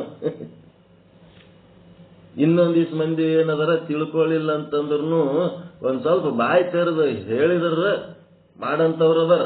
ಅವ್ರ ಸೆಕೆಂಡ್ ಕ್ವಾಲಿಟಿ ತ್ರಾಸ ಆಲಕತ್ತದೋ ಅಂತ ಹೋಗ್ಕೊಂಡ್ರು ಆ ಕಡೆ ಕೇಳಾರ್ದಂತವ್ರು ಕೇರ್ ಮಾಡ್ಲಾರ್ದು ತಮ್ಮ ತಾವು ಬಿದ್ದು ನಿದ್ದೆ ಹೊಡೆಯಂತವ್ರು ಅದಾರ. ಅದು ಅಲ್ಲದೆ ಇನ್ನ ಏನದಾರ ಅಂದ್ರ ಅವ ಏನ್ಯಾಕೆ ಹೈರಾಣ ಆಗ್ಲಕ್ಕ ಏನಕ್ಕಾಗಲಕ್ಕ ಅವ ಬಂದ್ರ ಸಾಕಿಲ್ಲಿ ನಮ್ಮದ್ ಹೇಳಿ ಚಾಲು ಮಾಡ ಮತ್ ಪುರಾಣ ತಯಾರಿಕೆ ಮಾಡ್ಕೊಂಡು ಕೂತವ್ರದಾರ. ಅವ ಆರಾಮ್ ಮಾಡ್ಬೇಕಂತ ಬಂದ ಹೊತ್ನಾಗ ಅವನ್ ತಲೆ ಕೆಡಿಸಿ ಬೆಳ್ತಾನ ನಿಜ ಹತ್ಲಾರ್ದಂಗ ಮಾಡಿ ಅಂತವ್ರದಾರ. ಇವ್ರು ಅಧಮಾಧಮರು. ಉತ್ತಮ ಮಧ್ಯಮ ಅಧಮ ಅಧಮಾಧಮರು ಅಂತ ಅವನ ಜೀವನನೇ ಹಾಳು ಮಾಡಿಬಿಡ್ತಾರೆ. ಹೇಳಿ ಹೇಳಿ ತಲೆ ಕೆಡಿಸಿ ಮನಿ ಹಾಳು ಮಾಡಿ ಮನಸ್ಸು ಹಾಳು ಮಾಡಿ ಅವ ಸಮಾಧಾನ ಮನೆಯೊಳಗೆ ಯಜಮಾನ ಸಮಾಧಾನ ಇದ್ದನಂತಂದ್ರೆ ಮನಿ ಶಾಂತ ಇರ್ತದೆ. ಆ ಯಜಮಾನಿಗೆ ಅಸಮಾಧಾನ ಮಾಡಿ ಯಜಮಾನಿಗೆ ಆರಾಮ ಇದ್ದಿದ್ದಿಲ್ಲ ಅಂತಂದ್ರೆ ಮನಿ ಆರಾಮ ಇರ್ತದ. ಆಯ್ತು ಬಿಡದಾಡಿ ಜಲ್ದಿ ಸತ್ತೋತಾನವ ಕುಂದಿರ್ತಾರೆ ರಂಡ್ ಮುಂಡ್ಯಾರಾಗಿ. ಅವಾಗ ಏನು ತಿಳಿಯಂಗಿಲ್ಲ, ಏನು ಮಾಡಕ್ಕಾಗಂಗಿಲ್ಲ. ಅವನು ವಕೀಲ್ ಬಲ್ಲಿ ಅಲ್ಲಿ ಇಲ್ಲಿ ಹೋಗ್ತಾರ. ಅವ ವಕೀಲ್ ಏನ್ ಮಾಡ್ಯಾನ, ಇಲ್ಲಿ ಒಬ್ಬವ ನಮ್ಮ ಊರಾಗ ಅವ್ರ ಗಂಡದೇರ್ ಸತ್ತಾರ, ಅವ್ರ ಆಸ್ತಿ ಅಣ್ತಂದರ್ ಕೊಡ್ಲಾರ್ದಕ್ಕ ಅವ್ರೇನ್ ಮಾಡ್ಯಾರ ಕೋರ್ಟಿಗೆ ಹಾಕ್ಯಾರ. ಆ ಕೋರ್ಟಿಗೆ ತಿರುಗಾಡೋದ್ರಾಗ ಅವ್ರ ಎಂಡ್ರ ಸಾಕಾಗಿ ಎಷ್ಟ್ ಸಾರಿ ತಿರುಗಾಡ್ಬೇಕು ಅಂದ್ರೆ, ಯಾಕೆ ತಿರುಗಾಡ್ತೀರಿ, ಇಲ್ಲೇ ನಮ್ಮ ಮನೆಗೆ ಒಂದ್ ರೂಮ್ ಅದ ಇರ್ರಿ ಅಂತ ಹೇಳಕ್ಕೆ ಅಲ್ಲೇ ತಾಳಿ ಕಟ್ಟಿಸ್ಬಿಟ್ಟಾನ. ಒಬ್ಬೊಬ್ಬ 4-5 ಮಂದಿಗೆ ತಾಳಿ ಕಟ್ಟಾರ. ವಕೀಲನ ಕೈಲೇ ತಾಳಿ ಕಟ್ಟಿಸ್ಕೊಳಕ್ ಹೋಗ್ಬೇಕಾಗ್ತದ. ಅಷ್ಟೇ ಕಟ್ಕೊಂಡು ಗಂಡನ ಅಲಕ್ಷ್ಯ ಮಾಡಿದ್ರು. ತಿರುಗಾಡಿ ಯಾಕೆ ಹೈರಾಣ ಆಗ್ತೀರಿ, ಇಲ್ಲೇ ನಮ್ಮ ಮನೆಗೆ ಇದ್ದು ಬಿಡ್ರಿ. ಆಯ್ತು ಕೋರ್ಟಿಗೆ ಹಾಕೊಂಡು ಕೂತ್ ಬಿಡೋದು. ವಕೀಲನ ಎಂಡ್ರ ಆಗ್ಬೇಕಾತು, ಕಟ್ಕೊಂಡು ಗಂಡನ ಎಂಡ್ರ ಬಿಟ್ಟು.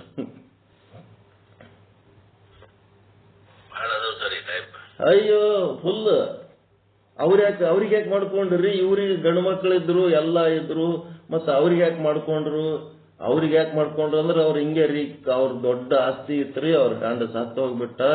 ಹಿಂಗೆ ಗಂಡ ಯಾಕೆ ಸತ್ತ, ಅಲಕ್ಷ್ಯ ಮಾಡಿ ಸತ್ತ.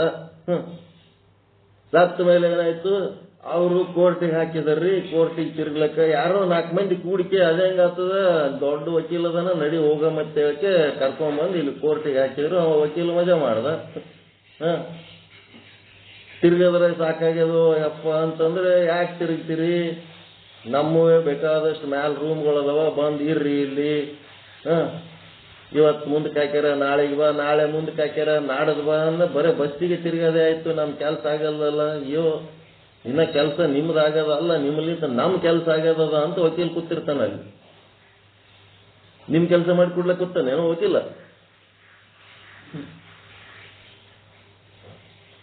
ತಾನ್ ಕೆಲಸ ತೆಕ್ಕೊತಾನ ಅದ್ರಾಗ.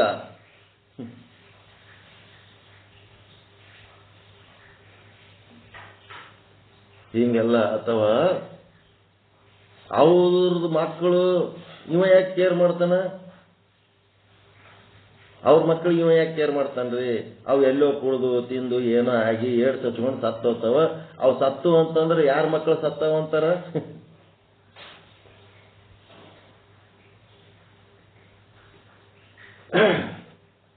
ಯಾರ ಮಕ್ಕಳು ಜಡ್ಡಿಗೆ ಬಿದ್ದಾವಂತಾರ. ಹೆಸರು ಹೋದ್ರ ಹೋಗಲಕ್ ನಡಿ, ಸುಖ ಅನುಭವಿಸಿ ಹೋಗಮ್ಮ ಅಂತೇಳಿ ಅದರಾಗೆ ದೊಡ್ಡ ಶ್ರೇಷ್ಠ ಸ್ಥಾನ ಪಡ್ಕೊಂಡು ಹೋದವ್ರದಾರ ಜಗತ್ತಿನಾಗ. ಎಲ್ಲ ಇವೇನದವ, ಯಾವ ತಪ್ಪಂತ ಹೇಳಕ್ ಬರಲ್ಲ, ಯಾವ ಒಪ್ಪಂತ ಹೇಳಕ್ ಬರಲ್ಲ. ಇದೇನದ, ಎದರ ವ್ಯವಹಾರ ಇದು, ಆಭಾಸನ ವ್ಯವಹಾರ. ಆಭಾಸನ ವ್ಯವಹಾರ. ಈ ಆಭಾಸನ ವ್ಯವಹಾರಕ್ಕೆ ನೀನೇನಾಗಿರು, ಅಸಂಗನಾಗಿರು. ನಿಮಗೆ ಅತಿ ಪ್ರೀತಿ ಮಾಡಿ ಮುದ್ದು ಮಾಡಿ ಹೆಂಡ್ರ ಮಕ್ಕಳು ಬಂದು ನಿಮಗೆ ಸೇವಾ ಮಾಡಿದ್ರು ನೀನೇನಾಗಿರು, ಅಲ್ಲಿ ಡೊಗ್ಗು ಬೇಡ. ಡೊಗ್ಗಿದಿ ನನಗೆ ಬಹಳ ಪ್ರೀತಿ ಮಾಡ್ತಾರ, ನಾನು ಯಾಕೆ ಬ್ರಹ್ಮಜ್ಞಾನ ಸಾಧನೆ ಮಾಡ್ಲಿ ಅಂತೇಳಿ ಅಲ್ಲಿ ಡೊಗ್ಗು ಬೇಡ. ಮತ್ತ ತಿಳಿದು ಮಾಡದವ್ರು ಇರ್ಲಾರ್ದಾಗ ಹೇಳಿದ್ರೆ ಮಾಡೋರು ಇದ್ರಂದ್ರ ಹೇಳಿದ್ರೆ ಮಾಡ್ತಾರ ಹೇಳ್ಕೋತ ಮಾಡಿಸ್ಕೋತ ಬರೀ ಅದ್ರಾಗೆ ಮುಣಗಬೇಡ. ಅವಾಗ ನೀನೇನಾರು ಹೇಳಿದ್ರೆ ಮಾಡೋರ ಹತ್ರನು ಹೇಳಿ ಮಾಡಿಸ್ಕೊಳ್ಳೋರು ಇರ್ತಾರಲ್ಲ, ಅಲ್ಲಿನೂ ನೀನೇನಾಗಿರ್ಬೇಕು, ಅಸಂಗನಾಗಿರ್ಬೇಕು. ಮತ್ತ ನಿನಗೆ ಏನ್ ತ್ರಾಸ ಆಗ್ಯದ, ಹೋಗ್ಕೊಂಡ್ರು ಮಾಡೋರು ಇರ್ಲಾರ್ದ ತಮ್ಮಗ್ ತಾವ್ ಬಿದ್ದು ನಿದ್ದೆ ಮಾಡ್ತಾರಲ್ಲ, ಅಲ್ಲಿನೂ ನೀನು ಅಸಂಗನಾಗಿರು. ನಿನಗ ಸಂಘದ ಬಗ್ಗೆ ಸ್ವಲ್ಪ ನಿನಗಿತ್ತು ಅಂತಂದ್ರ, ಈ ಸುಳ ಮಕ್ಕಳ ಸಲುವಾಗಿ ನಾನು ಹಗಲು ರಾತ್ರಿ ಮಾಡ್ತೀನಿ, ಆದ್ರೆ ನನಗೆ ಏನ್ ತ್ರಾಸ ಆದ್ರೆ ಇವ್ರು ಯಾರು ನೋಡೋರು ದಿಕ್ಕಿಲ್ಲ, ಬರೇ ತಮ್ಮದೇ ನಿದ್ದೆ, ತಮ್ಮದೇ ಊಟ, ತಮ್ಮದೇ ಭವಿಷ್ಯ, ತಮ್ಮದೇ ದುಡಿಮೆ, ತಮ್ಮದೇ ವಿದ್ಯೆ ಮಾಡ್ಕೊಂಡು ಹೊಂಟಾರ, ನನಗೆ ಯಾರು ನೋಡೋ. ಯಾಕೆ ಇದು ದುಃಖ ಯಾಕೆ ಬರ್ತದ? ಸಂಘ ಇದ್ದದಕ್ಕೆ ಬರ್ತದ. ಅಸಂಗನಾಗಿರು. ಅಲಕ್ಷ್ಯ ಮಾಡಿದ್ದು ವಸ್ತು ಹಾಳಾಗಿ ಹೋಗ್ತದ, ಹಾಳಾಗಿ ಹೋಗಿದ್ರ ಫಲ ಅನುಭವಿಸ್ತಾರ ಅವರು, ಏನು ಮಾಡಕ್ಕಾಗಲ್ಲ. ಅಸಂಗನಾಗಿರು, ನೀನು ಅಸಂಗನಾಗಿರು ಅಷ್ಟೇ. ಮತ್ತೆ ಉಂಡು ನಿದ್ದೆ ಮಾಡ್ಬೇಕಂತ ರೆಸ್ಟ್ ಮಾಡ್ಲಕ್ ಬಂದ್ ಹೊತ್ನಾಗ ಕಿವ್ಯಾಗ ತುತ್ತೂರಿ ಊದ್ತಾರಲ್ಲ, ಅವಾಗನು ನೀನೇನಾಗಿರು,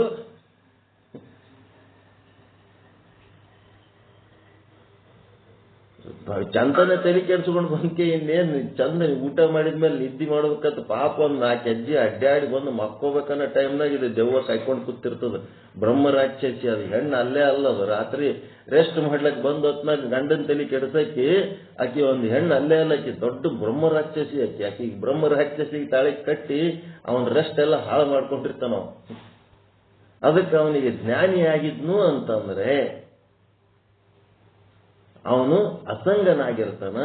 ಅಜ್ಞಾನಿ ಆದನಂತಂದ್ರ ಸಂಘ ಆಗ್ತಾನ. ಸಂಘ ಆಗಿ ಇಬ್ರು ಕೂಡಿ ಮುಂಜಾನೆ ಏನ್ ಮಾಡ್ಬೇಕಂತ ಪ್ಲಾನ್ ಮಾಡಿಬಿಡ್ತಾರ. ಸಂಘ ಆಗಿ ಅವ್ ತಂದೆ ತಾಯಿ ಮನ್ಯಾಗ ಅಣ್ಣತಂದಿರೆಲ್ಲ ಪರೇಶಾನ್ ಆಗ್ತಾರ. ನೀನ್ ರಾತ್ರಿ ಎಷ್ಟು ಚಂದ ಊಟ ಮಾಡ್ಕೊಂಡು ಆರಾಮಿದ್ದ, ಮುಂಜಾನೆ ಏನಾಯ್ತು ನಮ್ಮ ಅಣ್ಣಗ, ಒಮ್ಮಿದೊಮ್ಮಿಗೆ ಹಿಂಗಾಗ್ಬಿಟ್ನಲ್ಲ ಇವ. ಮುಂಜಾನೆ ಬೇರೆನೆ ಆಗ್ಯದ, ರಾತ್ರಿ ಬೇರೆ ಇದ್ದ, ಮುಂಜಾನೆ ಬೇರೆ ಆಗ್ಬಿಟ್ಟ.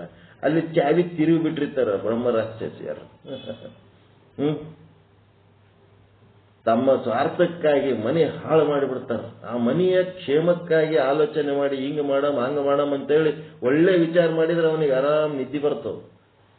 ಹೌದೌದು ಚಲೋ ಮಾಡಮ್ಮ, ನಾಳೆ ಮುಂಜಾನೆ ಎದ್ಮೇಲೆ ಚಲೋ ಕೆಲಸ ಮಾಡಮ್ಮ ಬಿಟ್ಟಿಗೆ ಅವನ್ ತಲೆ ಕೆಡಿಸಿ ಮನೆ ಹಾಳು ಮಾಡೋ ಕೆಲಸ ಹಾಕಿ ತುಂಬಿಸ್ಬಿಡ್ತಾರಲ್ಲ, ಅದೇನಾಗ್ತದ, ಅವನು ನಿದ್ದೆ ಕೆಡಿಸಂತ ಕೆಲಸ ಮಾಡಿದ್ರಂದ್ರೆ ಅವ್ರ ಹೆಂಡ್ರ ಅಲ್ಲೇ ಅಲ್ಲ ಅವ್ರು.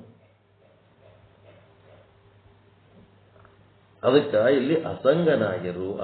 ಒಂದು ಉದಾಹರಣೆ ಕೊಟ್ಟೆ ಅಷ್ಟೇ. ಸಂಸಾರದೊಳಗೂ ಹಿಂಗಿರ್ತದ, ಉದ್ಯೋಗದೊಳಗೂ ಹಿಂಗಿರ್ತದ, ವ್ಯವಹಾರದೊಳಗೂ ಹಂಗೆ ಇರ್ತದ. ಎಲ್ಲ ಕಡೆ ನೀನು ಎಲ್ಲ ಮಾಡು, ಕರ್ಮ ಮಾಡುವಲ್ಲಿ ಸಂಪೂರ್ಣ ಆಸಕ್ತಿ. ಅದರೊಳಗೆ ಕರ್ಮ ಮಾಡೋದ್ರಾಗ ಏನೇನು ಕನ್ಸಿಷನ್ ಇಲ್ಲ, ಎಲ್ಲ ಕರ್ಮಗಳು ಮಾಡೇಬೇಕು. ಅಸಂಗನಾಗಿದ್ದ ಮೇಲೆ ಅದಕ್ಕೆ ಕರ್ಮ ಮಾಡಬೇಕಂತಿಲ್ಲ. ಕರ್ಮ ಮಾಡುವುದರಲ್ಲಿ ಪರಿಪೂರ್ಣ ಆಸಕ್ತನಾಗಿ ಕರ್ಮ ಮಾಡು. ಯಾಕಂದ್ರೆ ನೀ ಆ ಪಾತ್ರ ವಹಿಸಿ ಬಂದಿದಿ, ಅದು ಜವಾಬ್ದಾರಿ ನಿಂದದ, ನೀ ಮಾಡು. ಅದರ ಫಲಾಫಲಗಳ ಬಗ್ಗೆ ತಲೆ ಕೆಡಿಸ್ಕೋಬೇಡ. ಆ ಫಲಾಫಲಗಳ ಬಗ್ಗೆ ನೀನೇನಾಗಿರು, ಸಂಪೂರ್ಣ ಪರಿಪೂರ್ಣ ನಿರಾಸಕ್ತನಾಗಿ ಏನಾಗಬೇಕು, ಅಸಂಗನಾಗಿರು. ಸಂಘ ಬಿಡು ಅಷ್ಟೇ. ಇದು ಎದಕ್ಕೆ ಹೇಳಿದ್ರು? 4 ಆಕಾಶಗಳು, 4 ಚೇತನಗಳ ಪೈಕಿ 3 ಚೇತನಗಳನ್ನ ಹೇಳಿ ನಿಮಗೆ ಅಸಂಗ ಮಾಡಿದರು. ಅದು ಎದಕ್ಕೆ? ದುಃಖ ನಿವೃತ್ತಿಗಾಗಿ. ನಿನಗೆ ದುಃಖ ಬೇಡಾಗಿತ್ತು ಅಂತಂದ್ರೆ ಅಸಂಗನಾಗಿರು. ನೀ ಮಾಡಿದ ಕರ್ಮ ಫಲ ಅಫಲಗಳು, ಫಲ ಆಗ್ಬೋದು, ನಿಷ್ಫಲ ಆಗ್ಬೋದು, ಅವುಗಳಲ್ಲಿ ನೀನು ಆಸಕ್ತಿಯನ್ನ ಕೆಡಿಸ್ಕೊಂಡ್ಬಿಡು. ಆಸಕ್ತನಾಗಿರಬೇಡ.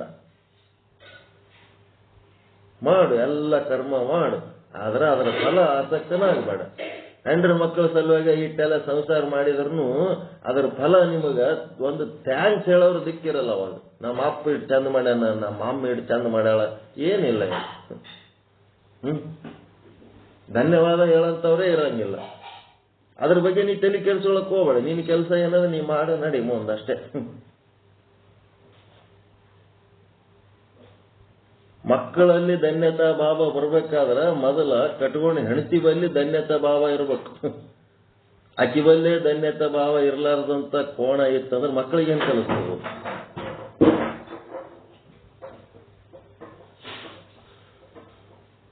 ಅರಿಷ್ಟ ಸಂಘ ಮಾಡಿದ್ಮೇಲೆ ಅರಿಷ್ಟ ಸಂತಾನಗಳು ಹುಟ್ಟಿರ್ತಾವ. ಏನು ಮಾಡಕ್ಕಾಗ್ತವ? ಅದಕ್ಕೆ ನೀನೇನಿರು, ಅಸಂಗ ಇರು ಅಷ್ಟೇ. ನಿನ್ನ ಆನಂದ ನಿನ್ನ ಜೊತೆಗೆ.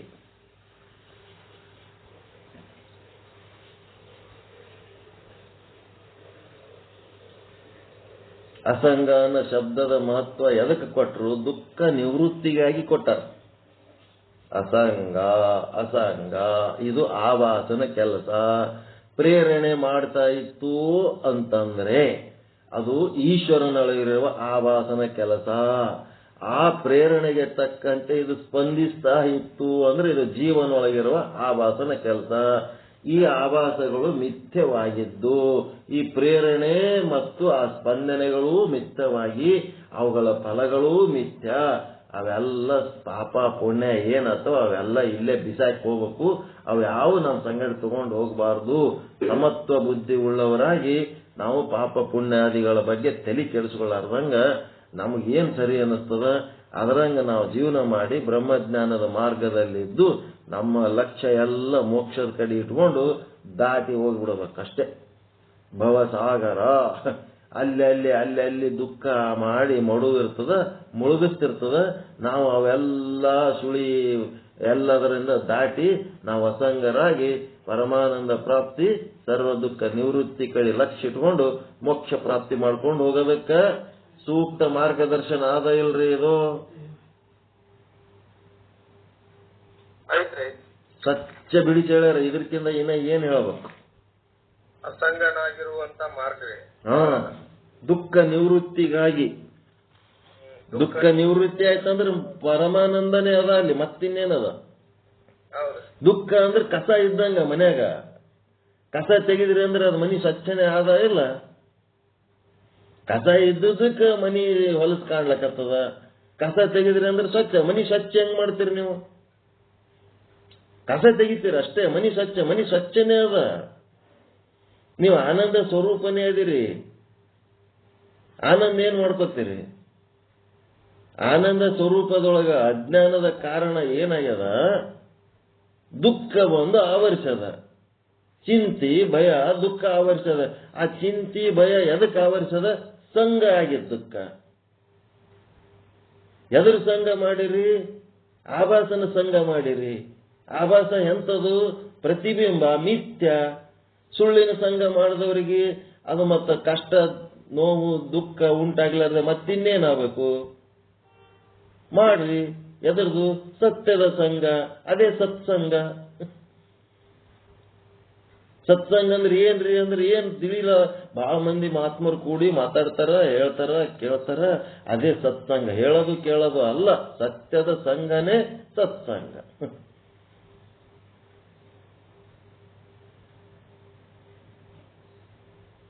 ಅಸತ್ಯದ ಜೊತೆಗೆ ಅಸಂಗನಾಗ ಕಲಿಸಿದ್ರು ಅಂತಂದ್ರೆ ಸತ್ಯದ ಜೊತೆಗೆ ಸಂಘ ಇದ್ದೇ ಅದ. ನಿಮ್ಮದು ಸತ್ಸಂಗನೇ ಅದ. ಅಸತ್ಯದ ಜೊತೆಗೆ ಅಸಂಗ ಆಗುವ ತರಬೇತಿ ಕೊಡ್ತಾನ ಗುರು ಆದವನು. ಸತ್ಸಂಗ ಏನು ಮಾಡೋದಿಲ್ಲ, ಸತ್ಸಂಗನೇ ಅದ.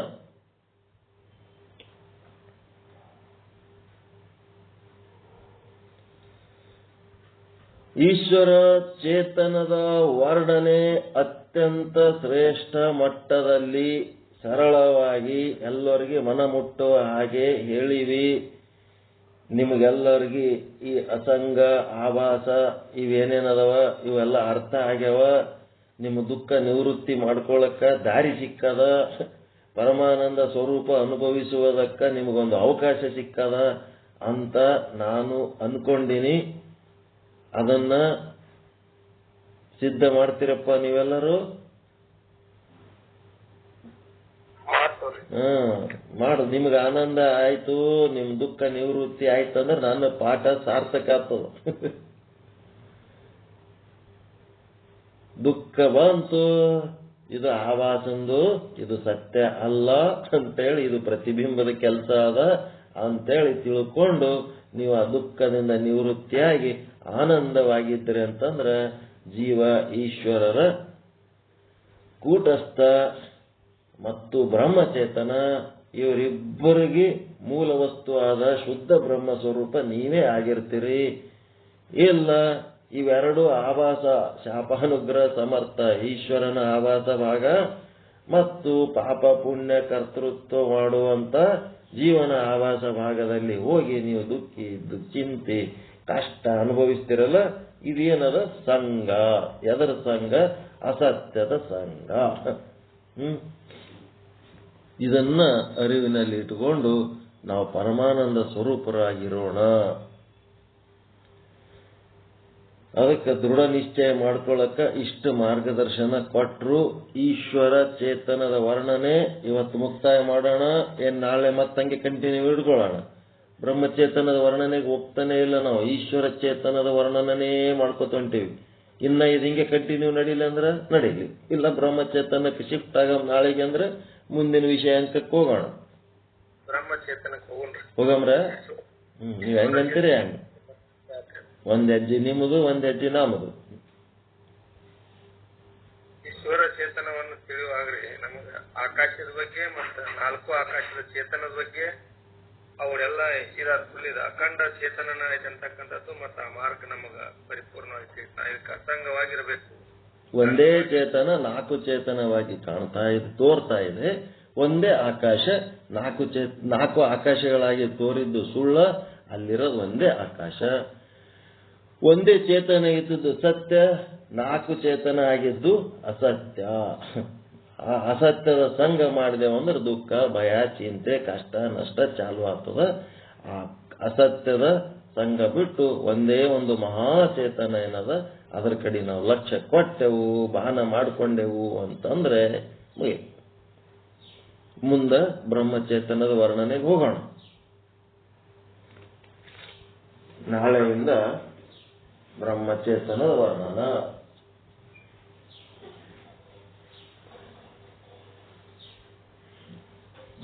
ಮೋಕ್ಷ ಆಗ್ತದ ಬಿಡ್ತದ. ಈ ಸತ್ಯಕ್ಕಂತೂ ಆನಂದ ಅನುಭವಿಸ್ಲಕತ್ತೀವಲ್ರಿ, ಸಾಕು. ಅಮೃತ ಉತ್ಪನ್ನ ಆಗ್ಲಕತ್ತದಲ್ಲ, ಸಾಕು. ಅದೆಲ್ಲ ಸತ್ಸಂಗದ ಪ್ರಭಾವ ರೀ. ಅಮೃತ ಆಗ್ಲೇಬೇಕ್ರಿ.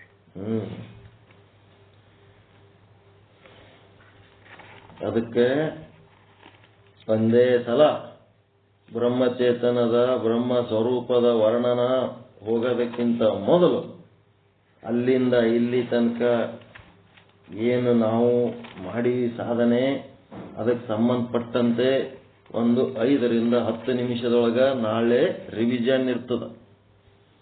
ಆ ರಿವಿಷನ್ ಪುನರಾವರ್ತನೆ ತಪ್ಪಿಸ್ಕೋಬೇಡ್ರಿ, ಬಹಳ ಇಂಪಾರ್ಟೆಂಟ್ ಇರ್ತದ. ಆ ರಿವಿಷನ್ ಆದ ಮೇಲೆ ಮುಂದೆ ಬ್ರಹ್ಮ ಸ್ವರೂಪ ಚಿಂತನ ಆಗ್ತದ. ನಾಳೆ ಎಲ್ಲರೂ ಬರ್ರಿ, ಕರೆಕ್ಟ್ ಟೈಮಿಗೆ ಬರ್ರಿ ಅಂತ ಹೇಳಕ್ ನನ್ನ ಬಲ್ಲಿ ಯೋಗ್ಯತೆ ಇಲ್ಲ. ಏನ್ ಮಾಡ್ಬೇಕು ತಿಳಿತಾ ಇಲ್ಲ. ನನ್ನ ನಿದ್ದಿದೆ ಸಮಸ್ಯೆ ಆಗ್ಯದ. ಮುಂಜಾನೆ ಚಂದ ಸತ್ಸಂಗ ಮಾಡೋ ಟೈಮ್ನಾಗ ನಿದ್ದೆ ಬರ್ತದ, ರಾತ್ರಿ ಎಚ್ಚರ ಇರ್ತೀವಿ. ಮತ್ತ ಮಧ್ಯಾಹ್ನ ಡ್ಯೂಟಿ ಮಾಡೋ ಟೈಮ್ನಾಗ ಚಂದ 1 ಗಂಟೆ ಸುಮಾರಿಗೆ ಊಟ ಆದ ಕೂಡಲೇ ಇನ್ನೇನು ಊಟ ಮಾಡಿ ನಿದ್ದೆ ಮಾಡೋ ಮಕ್ಕಳು ಹಂಗೆ ನಿದ್ದೆ ಬರ್ಲಕತ್ತದ. ಅದು ನಿದ್ದಿದು ಟೈಮ್ ಚೇಂಜ್ ಆಗ್ತದ, ಸ್ವಲ್ಪ ಪ್ರಾಬ್ಲಮ್ ಆಗ್ಲಕತ್ತದ. ನಾನು ಹಂಗೆ ಅಡ್ಜಸ್ಟ್ ಮಾಡಿ ಜಗ್ಲಕತ್ತೀನಿ ನೋಡ. ಊರಿಗೆ ಹೋದ್ರಲ್ಲ ರೀ, ಮಾರ್ಕೆಟ್ ಹೋಗೋಣ ಅಂದ್ರೆ ಚೇಂಜ್ ಆಕತ್ರಿ. ಯಾಕಂದ್ರೆ ಅದು ಬೇರೆ ವಾತಾವರಣ ಆಕತಿ. 1 ದಿವಸ 2 ದಿವಸ ಅದು ಹಂಗ ಜಗ್ತದ್ರಿ. ಅದು ಏನೋ ಆತವ್ರಿ. ನಮ್ಗೆ ಅನುಭವ ಇರ್ಲಾರ್ದ ಕೆಲಸಗಳು ಮಾಡಕ್ ಹೋಗ್ತೀವಲ್ಲ, ಅವು ಏನೇನೋ ಆತಿರ್ತಾವ. ಇರ್ಲಿ, ಮತ್ತೆ ಎಲ್ಲಾನು ಅನುಭವಿಸ್ಬೇಕಲ್ಲ. ಅದನ್ನು ಬಿಡಾಕ್ ಬರಂಗಿಲ್ರಿ, ಅದು ಒಂದು ಅನುಭವ. ಯಾಕೆ ಬರಲ್ಲ? ಎಲ್ಲ ಬರ್ತವ. ಇವತ್ತೆ ಈ ಕ್ಷಣನೇ ಬಿಡ್ಲಕ್ ಬರ್ತವ. ಬರಂಗಿಲ್ಲ ಅಂತ ಅನ್ಕೊಂಡಿವ, ಎಲ್ಲ ಬಿಡ್ಲಕ್ ಬರ್ತವ. ಎಲ್ಲವನ್ನ ಮಾಡಿ ಕೆಲಸತ್ತಲ್ಲ ಮಾಡದಂಗೆ ಇರುವಂತ ಕೆಲಸ ಇದಲ್ರಿ. ಆದ್ರೂ ಆ ರಜೆ ಒಂದ್ ಬೆಳಕಾದ ಕರ್ತವ್ಯದೊಳಗ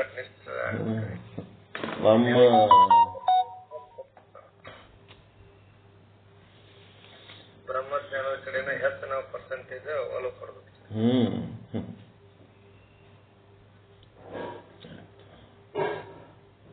ಪರಮಾನಂದ ಪ್ರಾಪ್ತಿ ಭವ, ಸರ್ವ ದುಃಖ ನಿವೃತ್ತಿ ಭವ. ಇಷ್ಟಾರ್ಥ ಸಿದ್ಧಿರಸ್ತು. ಯಶಸ್ವಿ ಭವ, ಯಶಸ್ವಿ ಭವ. ಎಲ್ಲರಿಗೂ ಒಳಿತಾಗಲಿ, ಎಲ್ಲರಿಗೂ ಶುಭವಾಗಲಿ.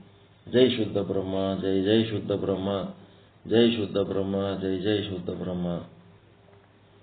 ಎಲ್ಲರಿಗೂ ಶರಣು ಶರಣಾರ್ಥಿಗಳು, ಎಲ್ಲರಿಗೂ ಶರಣು ಶರಣಾರ್ಥಿಗಳು.